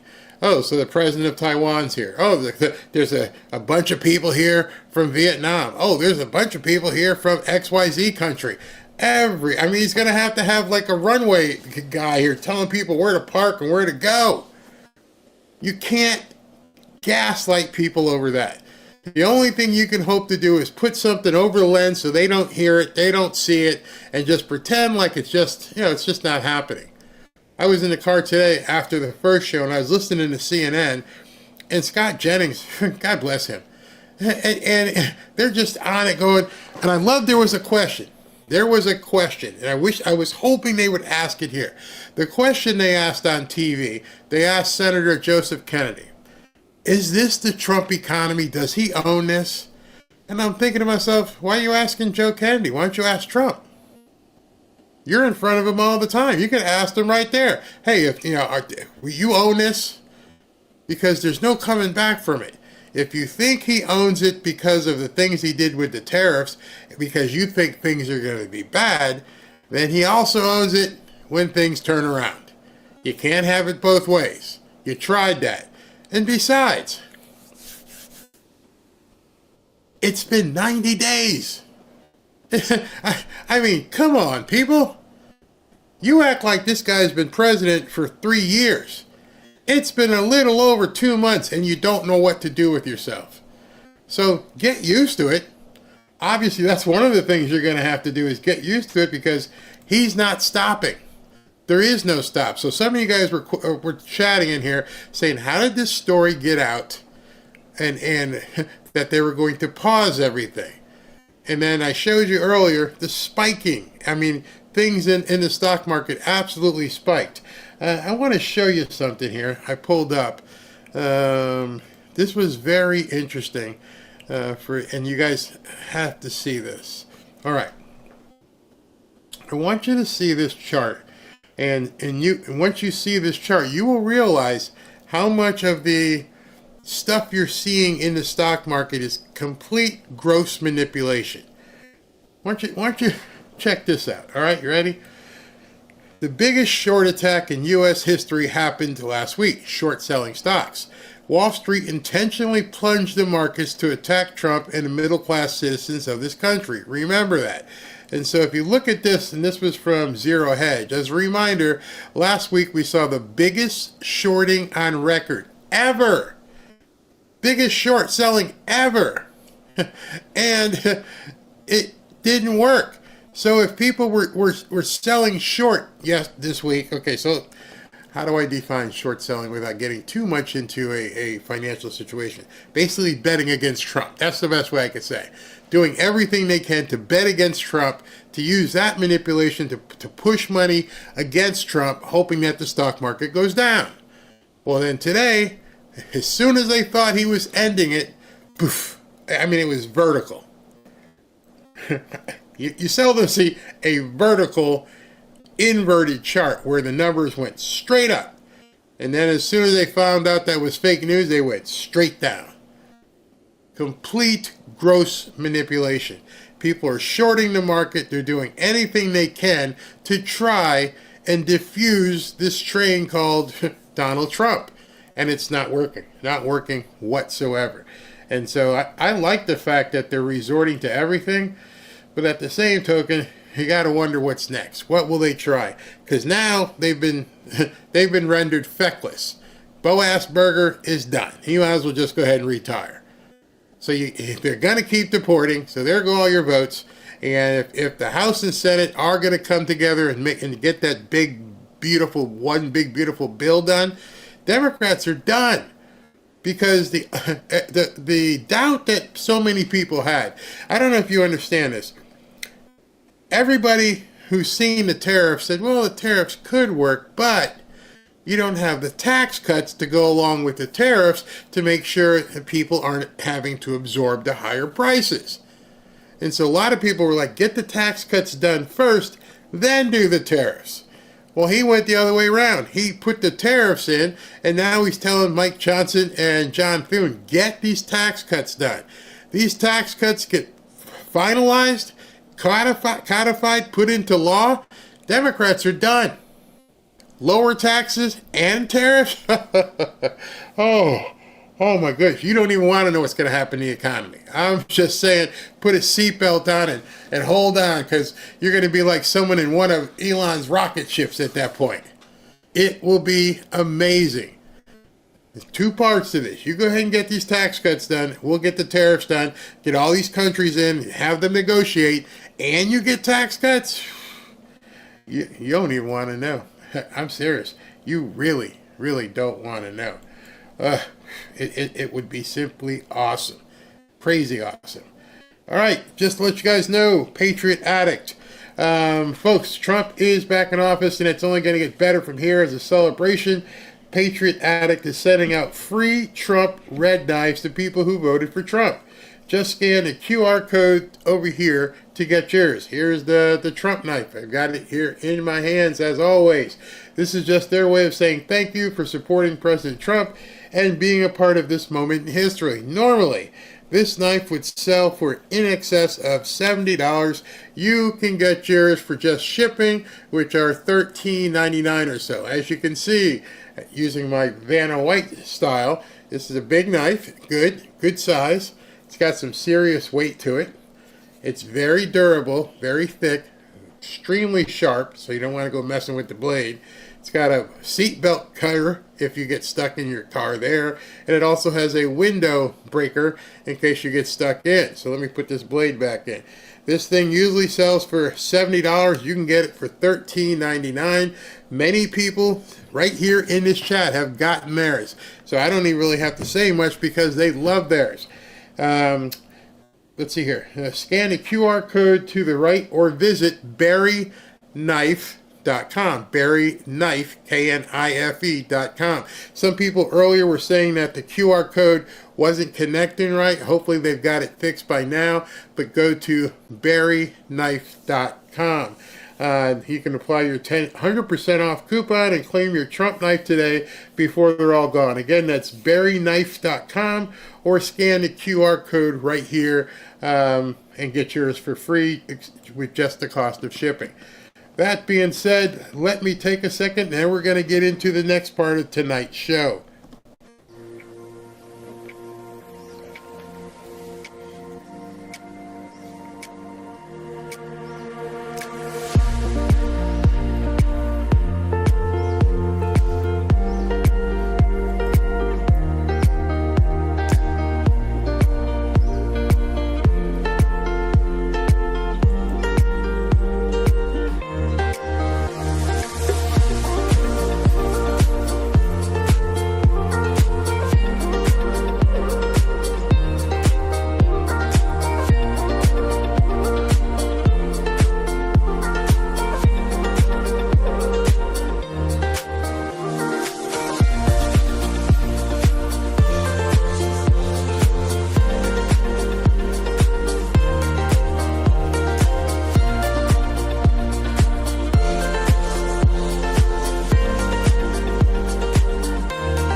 Back to Fanfare with Barry Cunningham. All right, so just want to brace you for some things because they've lost this immigration thing. It's going to be an epic deportation that Tom Homan is going to be executing. They're about to lose the argument on the tariffs with all these countries coming in and trying to make a deal with President Trump. They've lost the lawfare in a number of different instances, and more will fall. That means all they have left, and it's getting towards the spring and summer, all they have left is violence. Just be careful out there, because they're going to get egged on. I don't know what's going to happen down here, because most of the people were 65 and 70 in walkers, and I don't think they have the money left to go with the Antifas. So they had to rely on the no-tifas down here in South Florida. But whatever factions they can get to go crazy, they're probably going to try and activate them. I can't really play the video too much down here that Nick Sortor put up because YouTube doesn't like seeing these kind of things. But they're all over Grand Central Station, but even those kids, if you look at the video, you know, they're all masked up. They're just sitting there dancing. No one's doing anything violent. Those aren't the ones we're going to have to worry about. Maybe they can't. Maybe they can't activate anymore. I don't know. But just keep your head on a swivel as you go around out there because there's nothing left. I wouldn't want to be them. Let me just tell you that. They've got nothing left, which means that's usually when they start going to violence. Let's see here. Yeah, it's a shame, Barry. Yeah, you got nothing left. Crazy, absolutely. I rebuke the violence in Yeshua's name. Yes. Just think about it. That's what they're going to do. I mean, SB sent me a link to a speech that Jasmine Crockett did today, and I'm worried about playing that because she's just too ghetto, and she's talking about, I'm not gonna pick no cotton no more, like she's ever picked cotton, like she's ever known anybody who's picked cotton. It's ridiculous. The more they put people like her and Tim Waltz and Eric Swalwell out there, it's a dead party. Literally, it's going nowhere but down. And again, one word I keep using over and over is contrast. This guy is out here doing everything he possibly can, and these people over here, fascist, Nazi, racist. It's tired and lame, and nobody's listening. So just be careful, because you never know where this stuff is going to go and how these people are going to act. All right, let's go. Here's the big finish. 10 stories that you just gotta hear. Number 10. The president doesn't try to reach out and reward these countries and companies that play by the rules in the 1987 scenario, the one where we went down 3 days and then down 22% on Monday, has the most cogency. We will not have to wait out too long, will we? We'll know by Monday. Fortunately, we had an excellent set of employment numbers today. At least it makes it less likely a crash will necessarily lead to a recession.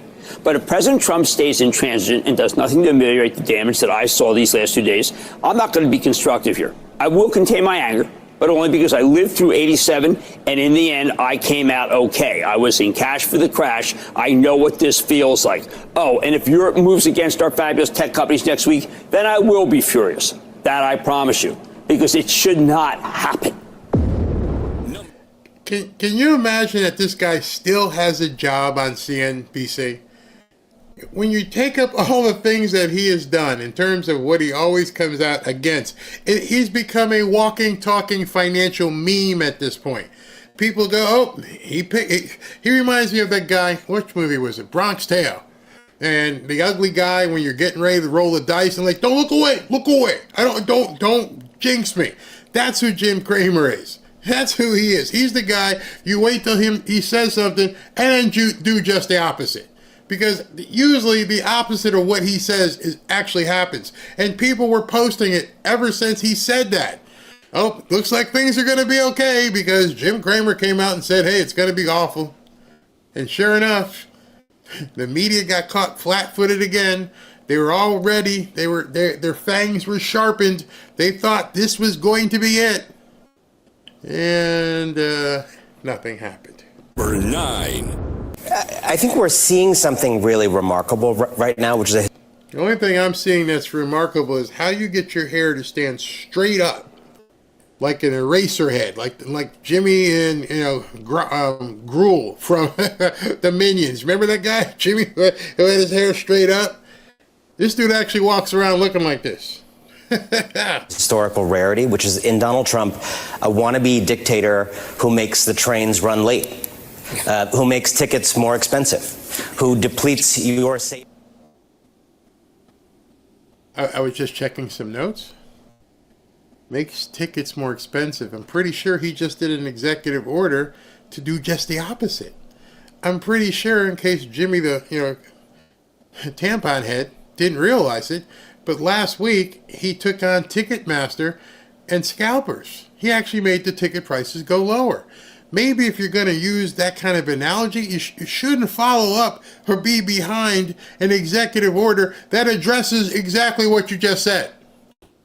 He's going to make the trains run slower and make the tickets more expensive. Yeah, not so much. Things that you would use to buy those train tickets. The whole promise of this kind of authoritarianism is the trains running on time. This is chaos. This is, what was it, $5 trillion we heard wiped out since the inauguration? That's $15,000 per American on average. So, and for what, right? This is a president who's running an economic policy now based on kind of bullying and domination, as Jillian was talking about. What did I said they had nothing. Now they have less than nothing. If Trump's policy was so weak and so ineffective, how are you people going to explain 70 countries coming to kiss the ring? That seems like it was quite effective. It seems like the complete opposite of what you're saying. But see, the libnuts, their audiences don't know any better. Oh, he's going to make the train stop and he's going to make you charge more for tickets and it's just some authoritarian... Oh, 70 people decided they wanted to show up? Well, they're stupid too. They shouldn't even be talking to Trump. About a kind of pain and a pleasure in inflicting this pain, and we're going to have necessary pain. And it's also applying New York City real estate, which is the only framework he understands, to a world economy and a world political system which he doesn't understand, and trying to be... This guy's never built anything. He's never owned a business. He's never seen what it takes to create something. And he's telling someone that Trump doesn't know how to do anything but build skyscrapers in New York City. If I didn't know how to do anything else, if I was completely inept, I couldn't even make a pancake, I would be really comfortable if I could build skyscrapers in New York City. I'm pretty sure I could tell you how to flip a pancake having been a developer in New York City. Do these people even understand the idiocy that comes out of their mouth? In arguably one of the biggest markets in the world, this man succeeded at building skyscrapers. You know, buildings that go 60, 70 stories in the air where the units sell for $5 and $10 million a piece. That's pretty much what I would call a transferable skill. When I walk into a meeting with someone, if I'm him, and you tell me that, yeah, this thing here, this remote control costs $950. And I want a businessman who looks at this and goes, well, what's this do? Well, it controls the fan up there. And we're paying $950 for it? Yeah. You realize I have like 90 hotels. I probably have enough of these in storage someplace so we don't have to pay $900 for it.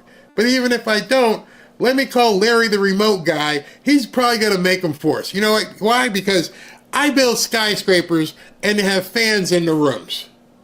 But no, he wouldn't know what the heck's going on. There's no way he would know what's going on in a government office. Thank God. That's what I'm going to say. Thank God he doesn't know how you've been doing it. The fact of the matter is he's bringing in a perspective of, this doesn't make any sense. This thing literally costs $1.10 and we're getting charged $900 for it. You're fired. Well, you can't fire me. I'm here forever. You're fired. I'm going to sue. Okay. I don't want him to be a part of that government nasty labyrinth that you people love so much. I want a man who had to build skyscrapers for a living. What an idiot. Make deals and create this wall of tariffs that he can then poke holes in one deal at a time. It's the corruption opportunity of a lifetime at the expense of your family. And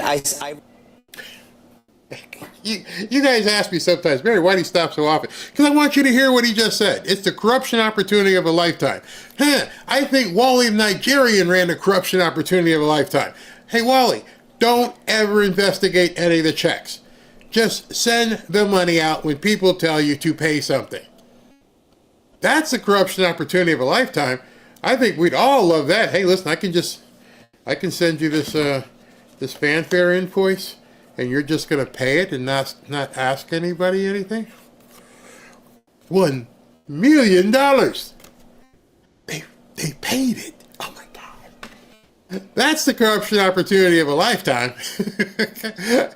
Knowing Wally the Nigerian's phone number so you can text him and say, I got an invoice coming, bro. Yeah, it's for like 1.5 million.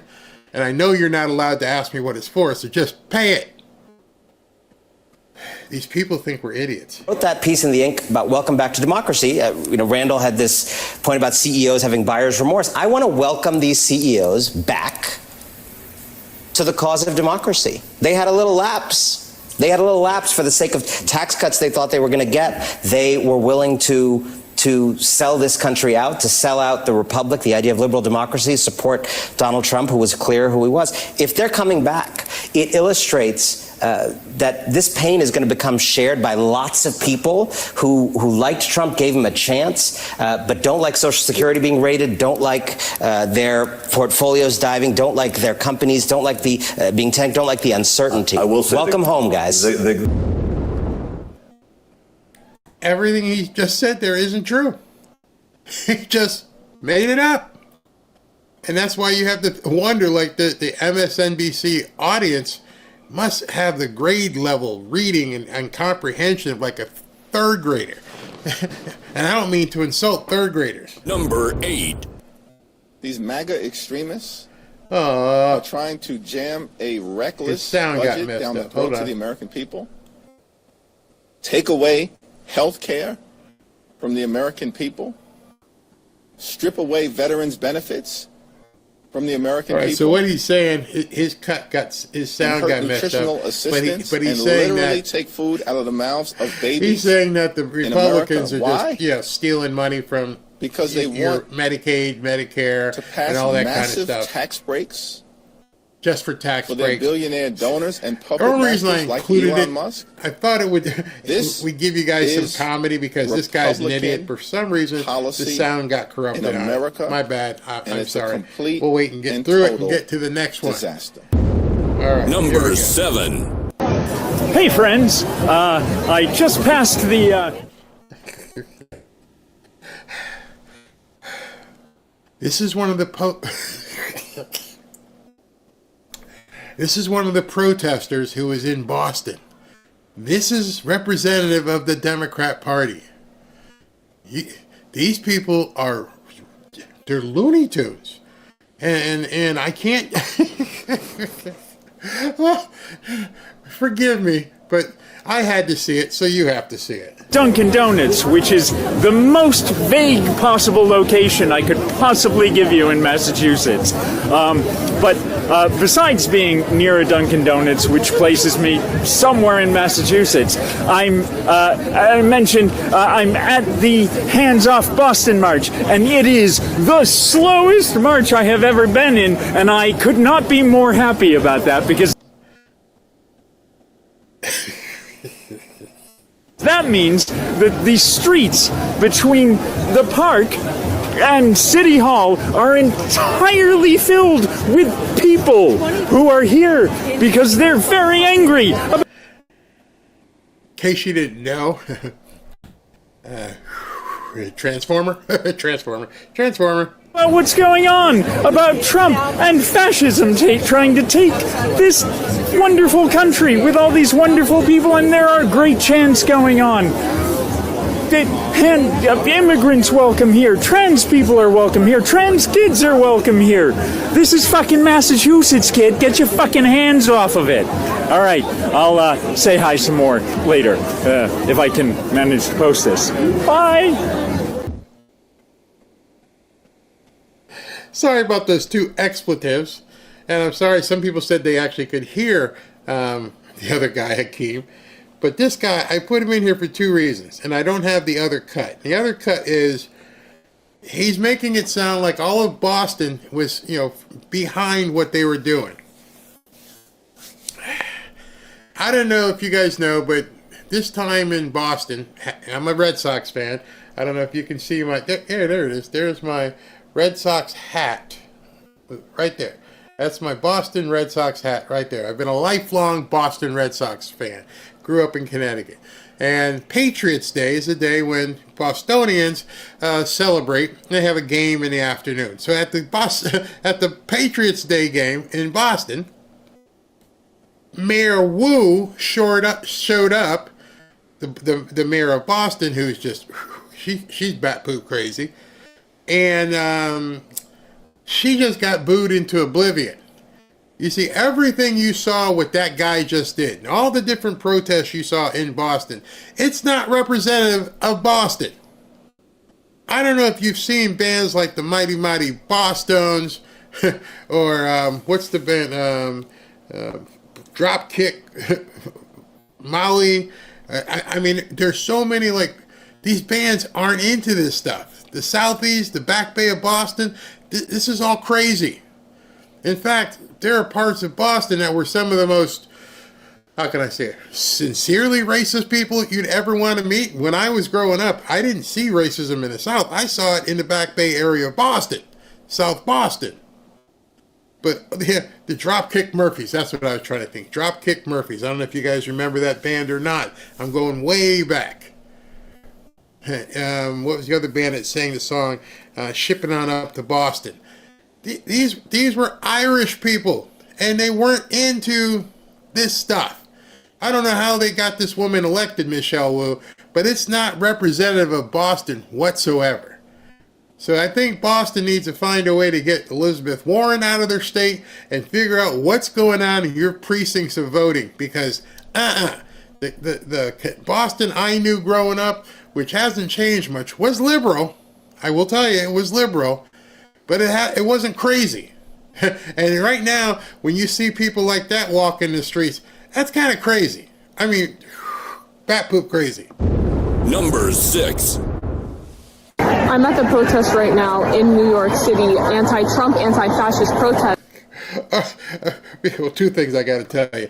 Somebody actually put up the information on some of those bands, Godsmack, Dropkick Murphys, Aerosmith, all from Boston. The Cars, all from Boston. Big college area, which is what is breeding some of this insanity. Back when I was in college, we'd go up to Boston and hang out at frat parties and have a good time. I went to a frat party in Boston, and we walked in, and there was this band playing. It was the Cars. It was before they got big. This was in 1979. I think they had just put out their first album, and we walk into a party at Boston University or Boston College, probably Boston University. And who's this? Oh, these guys sound pretty good. It's the Cars. Okay, that's cool. But now they've gone cuckoo.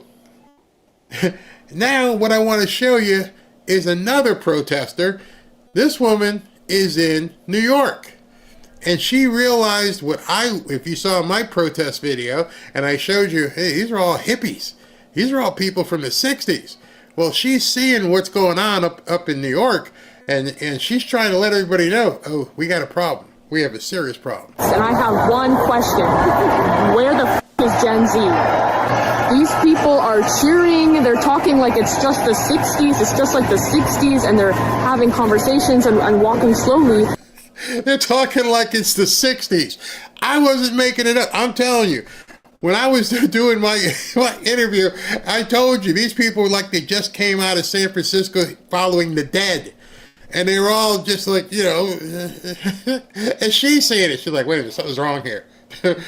I came out for this? See, they're starting to realize it now. Without the money, all those people you thought were protesters were hired thugs. And now she comes out for the thug party, and she's got old hippies. And she's not happy about it. There's no fight here. There's no youth here. And then seniors, and God bless everybody who showed up today, but I'm really disappointed in the youth turnout. Where is the youth turnout? This is your future that is going to be impacted by the actions of the Trump administration. And it's really this easy to show up in numbers and show your government that they're outnumbered. That is the point of a protest, to show that your government, that they are outnumbered. I didn't know that. Did you know that the point of a protest was to show your government that they are outnumbered? See, the young people today don't really understand what outnumbered means. You know, there are some of us who were trained how to do certain things because of security and elsewhere, that I could be outnumbered. Back in the day, if I walked into some place and I was catching hell and there was 4 guys, I feel good. I'm outnumbered, but guess what? I'm going to hurt you. At least a couple of you. Maybe all 4 of you. There's people like, you know, Chuck Norris and Jean-Claude Van Damme. There might be 4 or 5 of you, but I'm feeling pretty good about this. There's places in Texas and Florida you can have 20 people, and you don't realize what the people who you're approaching have on them. They've got equalizers, and those equalizers make holes in you. So You must not understand that this thing called an army, and so you think you're telling the government that you outnumber them? I don't think that's going to work out the way you hope for, honey. That doesn't mean anything. In fact, the guy who just won an election had more people than you people. So your math, your ideology, it's all toast. It makes no sense whatsoever. We need to show the government there's more of us than them. Okay. I think Joe Biden even said, y'all ain't got no F-16s, do you? Oh, yeah. Or drones. Oh my God. I can't even. Like, where are you going if you're not going to the protest right now? What's more important? Baseball game, football game, haircut, laundry, something to eat, hanging out with the wife, walking the dog, sitting in the pool. I don't think there's enough time for me to tell you what's more important. Walking up and down an avenue in New York City, not high on the list for a lot of people. Just want to tell you, honey, there's people who actually have lives. There's these things that we do when we wake up in the morning and we have stuff to do. And then even if we don't have stuff to do, there's nobody saying, hey, Barry, let's go to New York and walk down the street. For what? To show the government that we have more people than they do. Yeah, okay. Yeah. I think all of you could have something better to do than that. Number 5. Believe that you could beat any Democratic candidate out there? Yeah. So why wouldn't you? But that's not a good thing. So both these guys have Donald Trump syndrome, where they both think that, we don't really have to be in government. We could just decide to run for president. And our name value, I'm Mark Cuban, I'm Stephen A. Smith. Either one of us could be president. The mere fact that Stephen A. Smith's name is being talked about in circles that he could be a front runner for president is beyond the pale.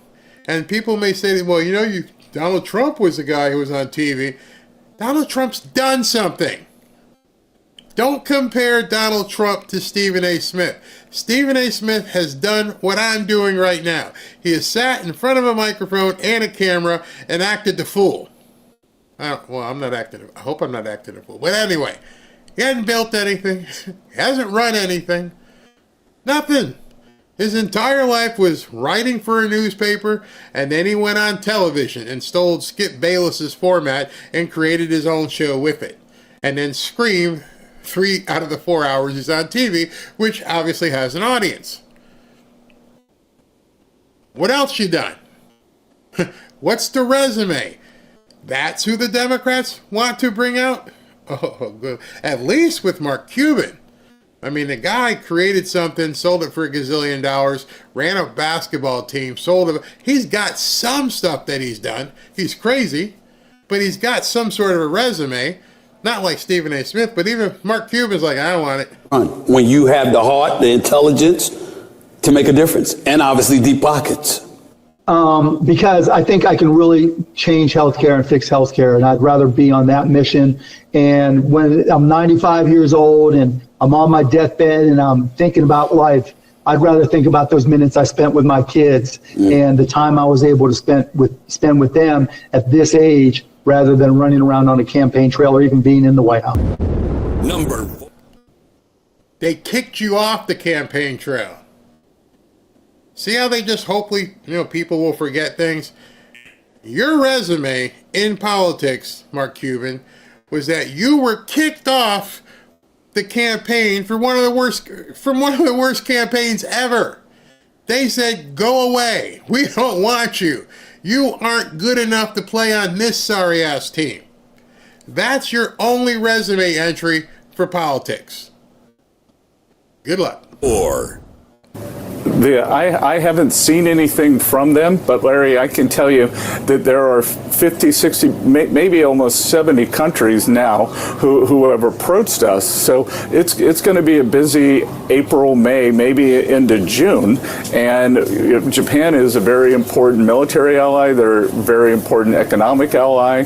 And the U.S. has a lot of history with them. So I would expect that Japan's going to get priority just because they came forward very quickly, but it's going to be very busy. And if President Trump, again, gave himself maximum negotiating leverage, and just when he achieved the maximum leverage, he's willing to start talking. Number 3. See, that's not what the Democrats want you to hear.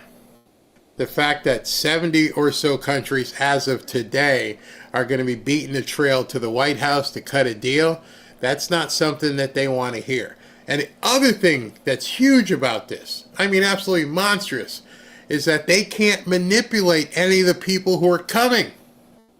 This isn't a political party that they can try to influence here or there. These are leaders of other nations who look out for millions of people who aren't going to be swayed by Democrat or deep state politics. So there's nothing they can do about this parade of people coming to the White House.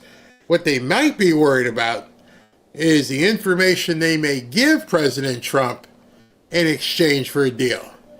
You see, President Trump, remember, everything the books got tore wide open.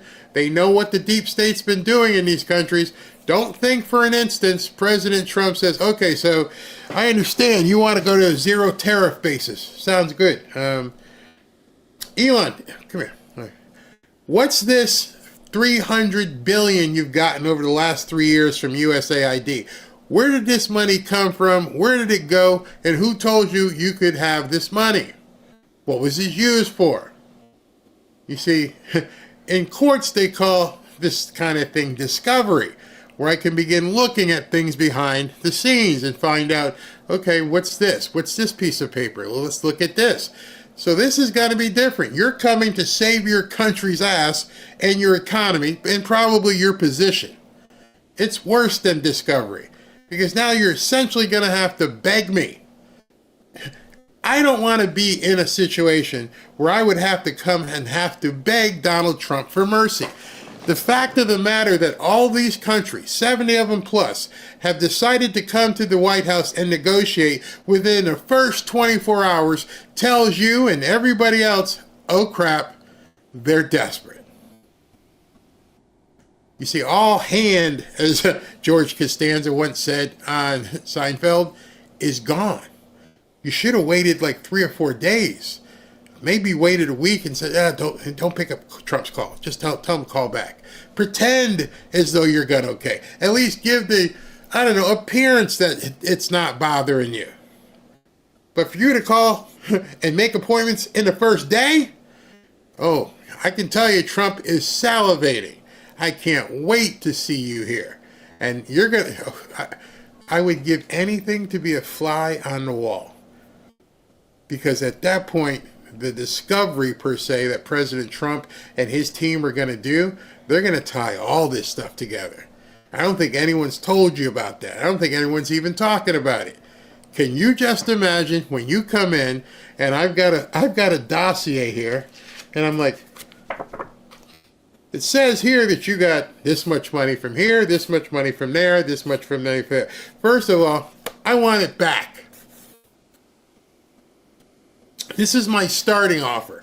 I want all this back. We can talk terms, but first I want you to agree you're going to pay all of this back. Great. Okay, now, next part of the terms. I need to hear from you who set it up, what was the interest on it, who did it get sent to, how did you use it. We're going to be talking to these people are walking into a giant coloscopy? You know, when they dig up in your colon, that thing? They're going to look in here and we're going to find out everything that you're doing. Don't think that's not going to happen. If you're coming to me and you're begging me to save your country's economy. I know already I have you by the you-know-whats. And so I'm planning this. What day is he coming? Okay, so when he comes, make sure we have all this information. It's never going to hit the public because he's not going to tell anybody that in advance. And so when they come in and they cut their deal, which is going to be on his terms, pay me back, do this, and do this, and we can talk about zero. I don't even need to talk to you right now. I'm seeing your economy, just like every single one of you saw, basically all of Asia just go, just down the toilet. And so he's got all the cards. I want you to just really remember that. They're walking into a colonoscopy. That's the word. They're walking into a huge colonoscopy. And there's nothing they can do about it. Right. And Max Muncy, I want to congratulate Max. Max. Come here, Max. His arms are very strong when I touch them. I'm used to shaking politicians and hitting their armors like Jell-O. There's senators and Congress people sitting in the audience, and he just emasculated them. He's like, "Hey, damn, dude, you're strong. You got some strength here. I'm used to shaking hands with these lily fish over here. these old, yeah. Hi, how you doing? I'm Mr. Senator from so and so." And he just said it just right out of his mouth. I went, "Oh no, he just didn't say that. Oh no, he just didn't say that. These limp-wristed fools here. I have to shake hands with these kind of people every day. It's nice to shake hands with a man." Now it's like steel, all these guys. But Max. Number 2. Boy, oh boy, what an athlete. Okay, some of you who don't know baseball, I just wanted to tell you, you can look on Trump's face. He's as happy as the guy standing next to him. Trump is a sports fan. I am sure he felt like a kid in the candy store sitting next to this guy. This guy is Shohei Ohtani, who plays for the Los Angeles Dodgers, and he's flipping amazing. He's a top-tier pitcher, and he's a top-tier, top-level hitter. The guy hits like 40 home runs, and he runs like a deer. He had like 40-something stolen bases, and he's a great pitcher. And so everyone who follows baseball knows Shohei. And I'm like, oh man, this guy is amazing. So I just found it just funny because he's smiling like a kid who just met one of his idols. And reason why I wanted to show this to you is because this man who's been run through the mill in the courts and has had people in the media call him such bad names, has had one person shoot at him, another person try to shoot at him, and you're going to see a different side here. This is a guy who just genuinely enjoys life. You see him golfing and all this kind of thing.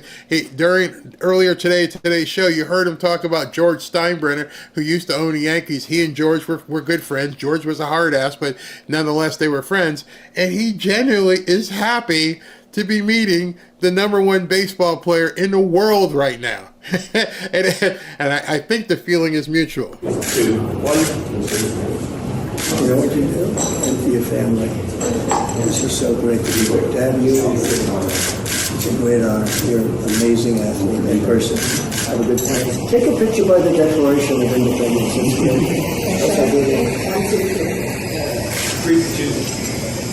3-2. What a guy. Thank you. I'm telling you, that is every kid's dream to be right next to the best baseball player in the world. And President Trump, you can just look at. There are certain things you can fake. You can't fake that kind of a smile. He was like, "Yeah, I'm standing next to Shohei," and Shohei's like, "That's the President of the United States." And he's like, "Hey," it was awesome. I just loved because you saw insight into him.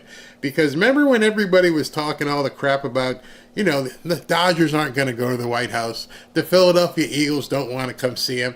It's the President of the United States. There are two things that every young boy thinks of when they're like, yay big, is can I play professional football, baseball, or basketball, and could I become the President of the United States? And those are the two pinnacles of every young man and what they think growing up.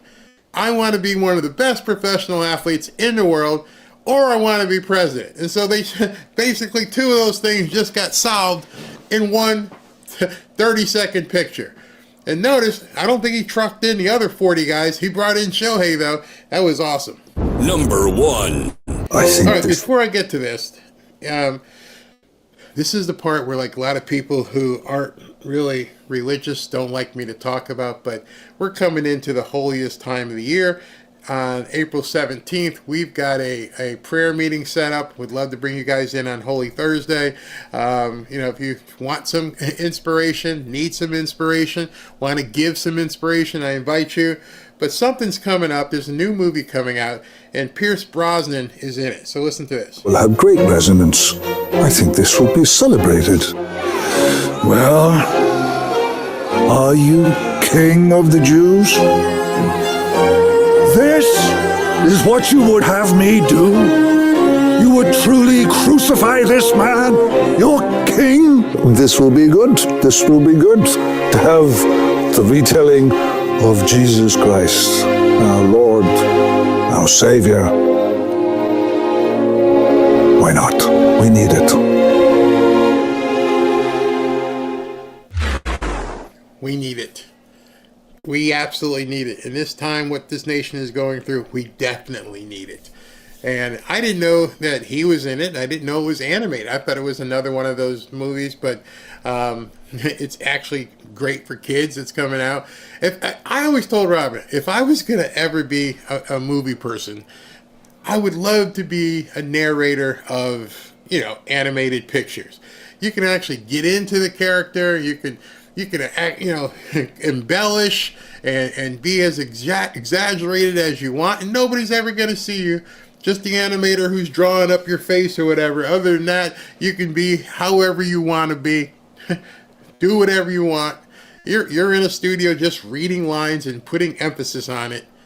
And in something like this, I often wondered, how do they find the actors to do these parts? See, unlike Snow White, who didn't know anything about Snow White, in order to be even an animated actor in a movie like this, you pretty much have to be a believer. It's kind of hard not to be. In fact, if it was my movie and I was producing it, it would be a prerequisite. I just wouldn't let the chick from Snow White end up being in this movie. Yeah, it just doesn't fit. And so I just wanted to give you guys a look into who was playing Pontius, and it's Pierce Brosnan, and the guy's a believer. And I just think we need that in this time right now, in this country, in this world.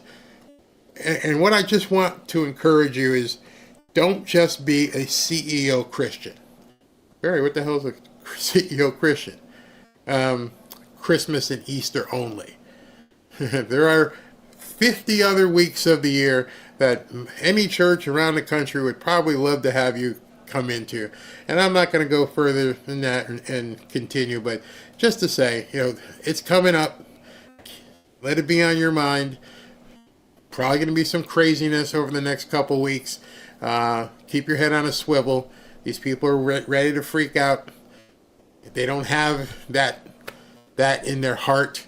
And now they're going to get worse. It's now because they're losing their judges, and they're going to see deportations escalate, and it's going to get crazy out there. So just be careful, but understand you are guarded. We pray that people of all faith, of all races, nations may have their great human needs satisfied. Very good, very good. Always look into what you're coming to agreement with. Hey, Beth, yeah, you're absolutely right. Thanks, Barry. Can't wait. I don't know when it comes out. It's called King of Kings. It's an animated movie. There's also another movie out right now. The people who make The Chosen, I believe The Chosen have a film out right now. We're going to go see that this weekend. Yeah, I can't watch these movies that show everything Christ went through and a crucifixion. Yeah, it's tough. It's tough. Wait until the modern G see who Jesus Christ of Nazareth really is. Invite them. Show them. God bless you and your family as well, Deb. Yeah, we need to surrender. And again, I didn't want to take things that way because a lot of people recoil. But let me just tell you a quick story in closing. There was, I won't mention her name or her uncle's name, but there was somebody who came in at the end of one of our videos and we were in the chat. She was talking to people, and the woman she just needed something. She wasn't a believer. She just needed people to talk to, which is what you guys do greatest. You're the greatest family out there in terms of this is not just a video show. You guys have built an entire community on here and on X, and it's just hats off. Amazing. Absolutely amazing. I get emails, I get texts, I'm like, Ashley, I can't keep up with all these. And you all feel, and it's so welcome, talking to me and Ashley and even Robin. We love it. Nowhere else are you finding this. So anyway, she said she had just some desire to begin looking, and she asked for a Bible. I'm like, okay, we'll get her a Bible. Her uncle came on like a couple nights ago and said, well, she got saved just because of the people in your group. And I was like, that's amazing. That's simply amazing. So, yeah, next Thursday, the 17th, we're all going to get together. And if you guys have never been to, I won't say, it's nothing more than a prayer meeting. And it's like a buffet. Take what you want, leave the rest. But we often get hundreds, I mean more than most churches, hundreds of people who come to the Lord, and I invite all of you. Easter is coming. He is risen, that's for sure. Democrats, awesome. Yeah, it was truly awesome. Let's see here. If people are trolling, of course they're trolling in here, SB. They can't help it. They can't help it. Sometimes things are above politics, and with everything we've been seeing, especially what we saw on July 13th, I knew then, like, oh man, we all almost just saw something we ain't gonna forget it now, but I just can't imagine if that had happened, how many people would have needed counseling seeing that live. It would have been just incredible. And ever since then, you guys have been absolutely fantastic. All right, thank you guys. Hold on a second. Hey, if you'd like to join 15,000 plus fellow patriots on X in our private X/Twitter group, go to fanfareshop.org/group. Just put in that URL in your browser. It'll take you right to our private group on X. Love to see you there. Let's share some content. And so I just cut it off there because I'm still redoing the site and getting ready for the t-shirts. The t-shirts are ordered. I'll have a rendition for you guys to take a look at to probably tomorrow night. We can debut the shirts and everything. So let's go ahead and look at if there are any super chats to take a look at. But I'm going to post like a really advanced notice for you guys to be able to let everybody know to come in on Holy Thursday, and everybody is welcome. Everybody. I don't as George Beverly Shea, is that was his name? Come as you are, baby. Just come as you are, and we'll talk about nothing that day except for what's most important, at least to me, Robin, my family. All right, here we go.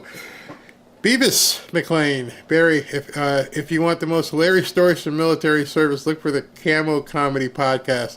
All right, find out how young GIs unwittingly picked a bar fight with an Olympic judo team.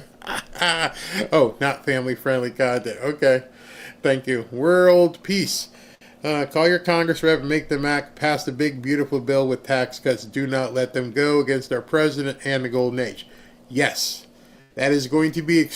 I'm just telling you, if we can get those tax cuts done and get that into law, this country is... we're going to need more Elon people to take us on rocket ships because it's going to go crazy.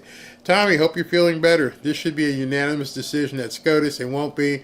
Yeah, Amy Comey Barrett, she's not to be trusted. Just another knucklehead, $20 to bounce juju. Brian Newland, well, I live in Lima, Ohio. Gas price is $3. The only reason for a high price, it's only to recover more tax money. Prove me wrong. You're right. You're right.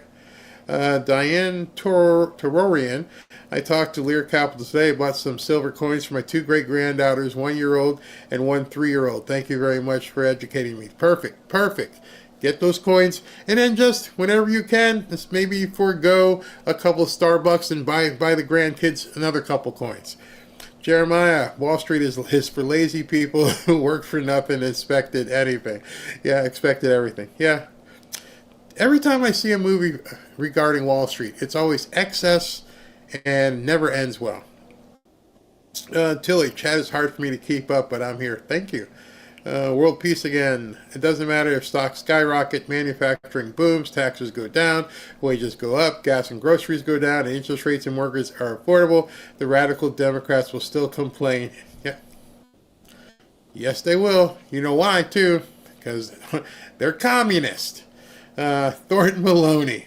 Not a troll. I paid today $3.25 at Dailies on Hillsborough and US 1. I paid $2.89 there a week before.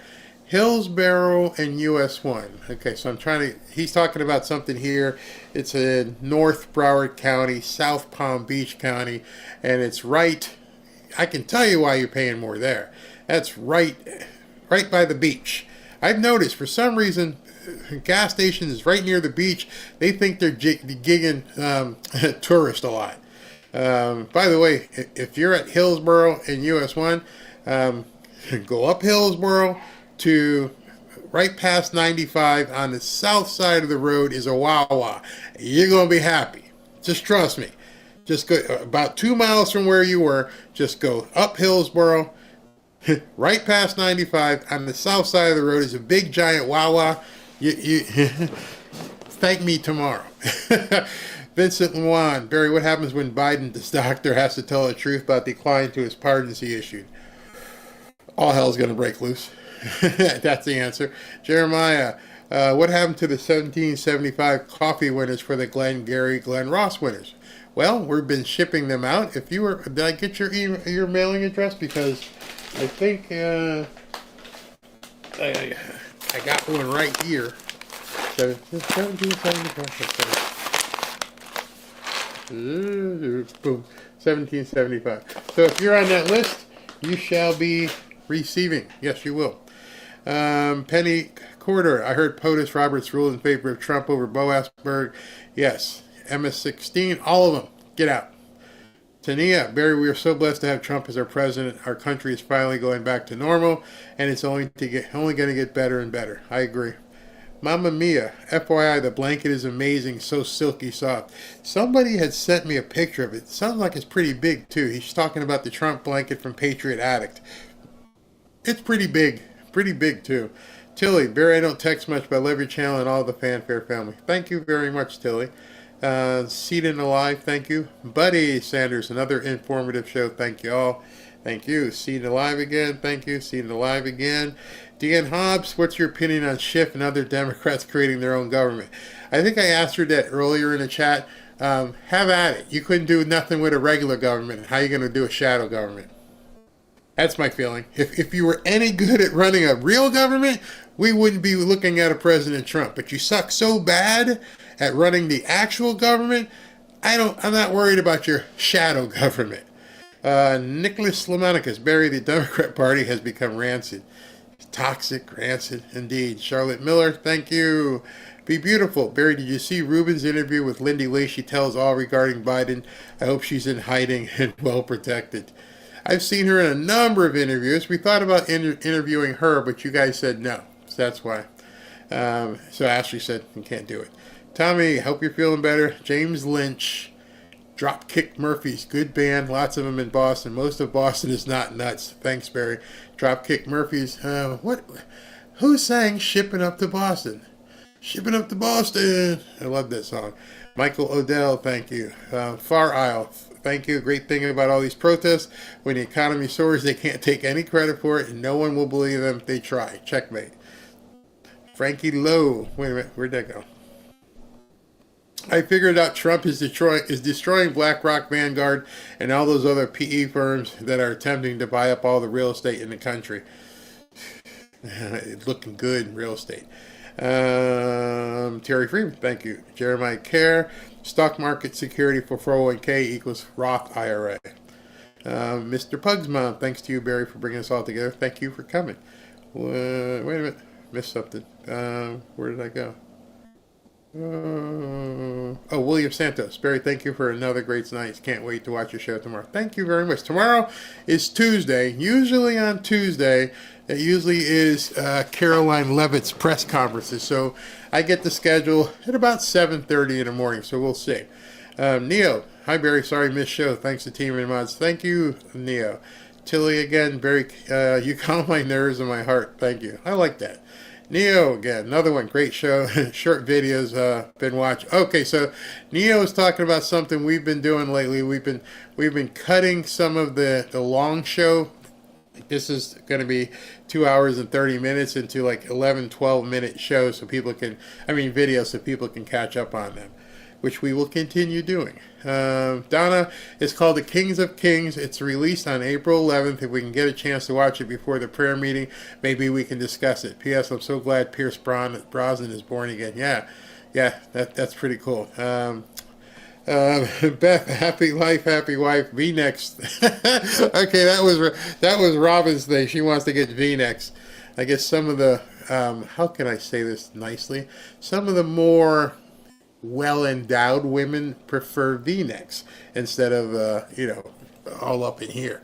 Let me just it's bothering me that I don't know who sang that song, Shipping Up to Boston. Yeah, Dropkick Murphys. Yeah, I love that song. I thought it was them, Dropkick Murphys. Thank you for whoever put that in there because I completely forgot it. Where do I go to get a blanket? Somebody's asking. I'll show you tomorrow. I'll pull it up and we'll do that. Let's see here. Jane Seals, I watch the shorts too and gives thumbs up to help the platform. Thank you very, very much. All right, so we're going to roll into the after party. Tomorrow we shall see what time, if Caroline Leavitt comes up. In any event, I can tell you now that I will be going live at 12. Usually she comes on at 1. So if she comes on and does her press conference, we'll be ready. If not, we'll carry it ourselves. All right, see you guys tomorrow.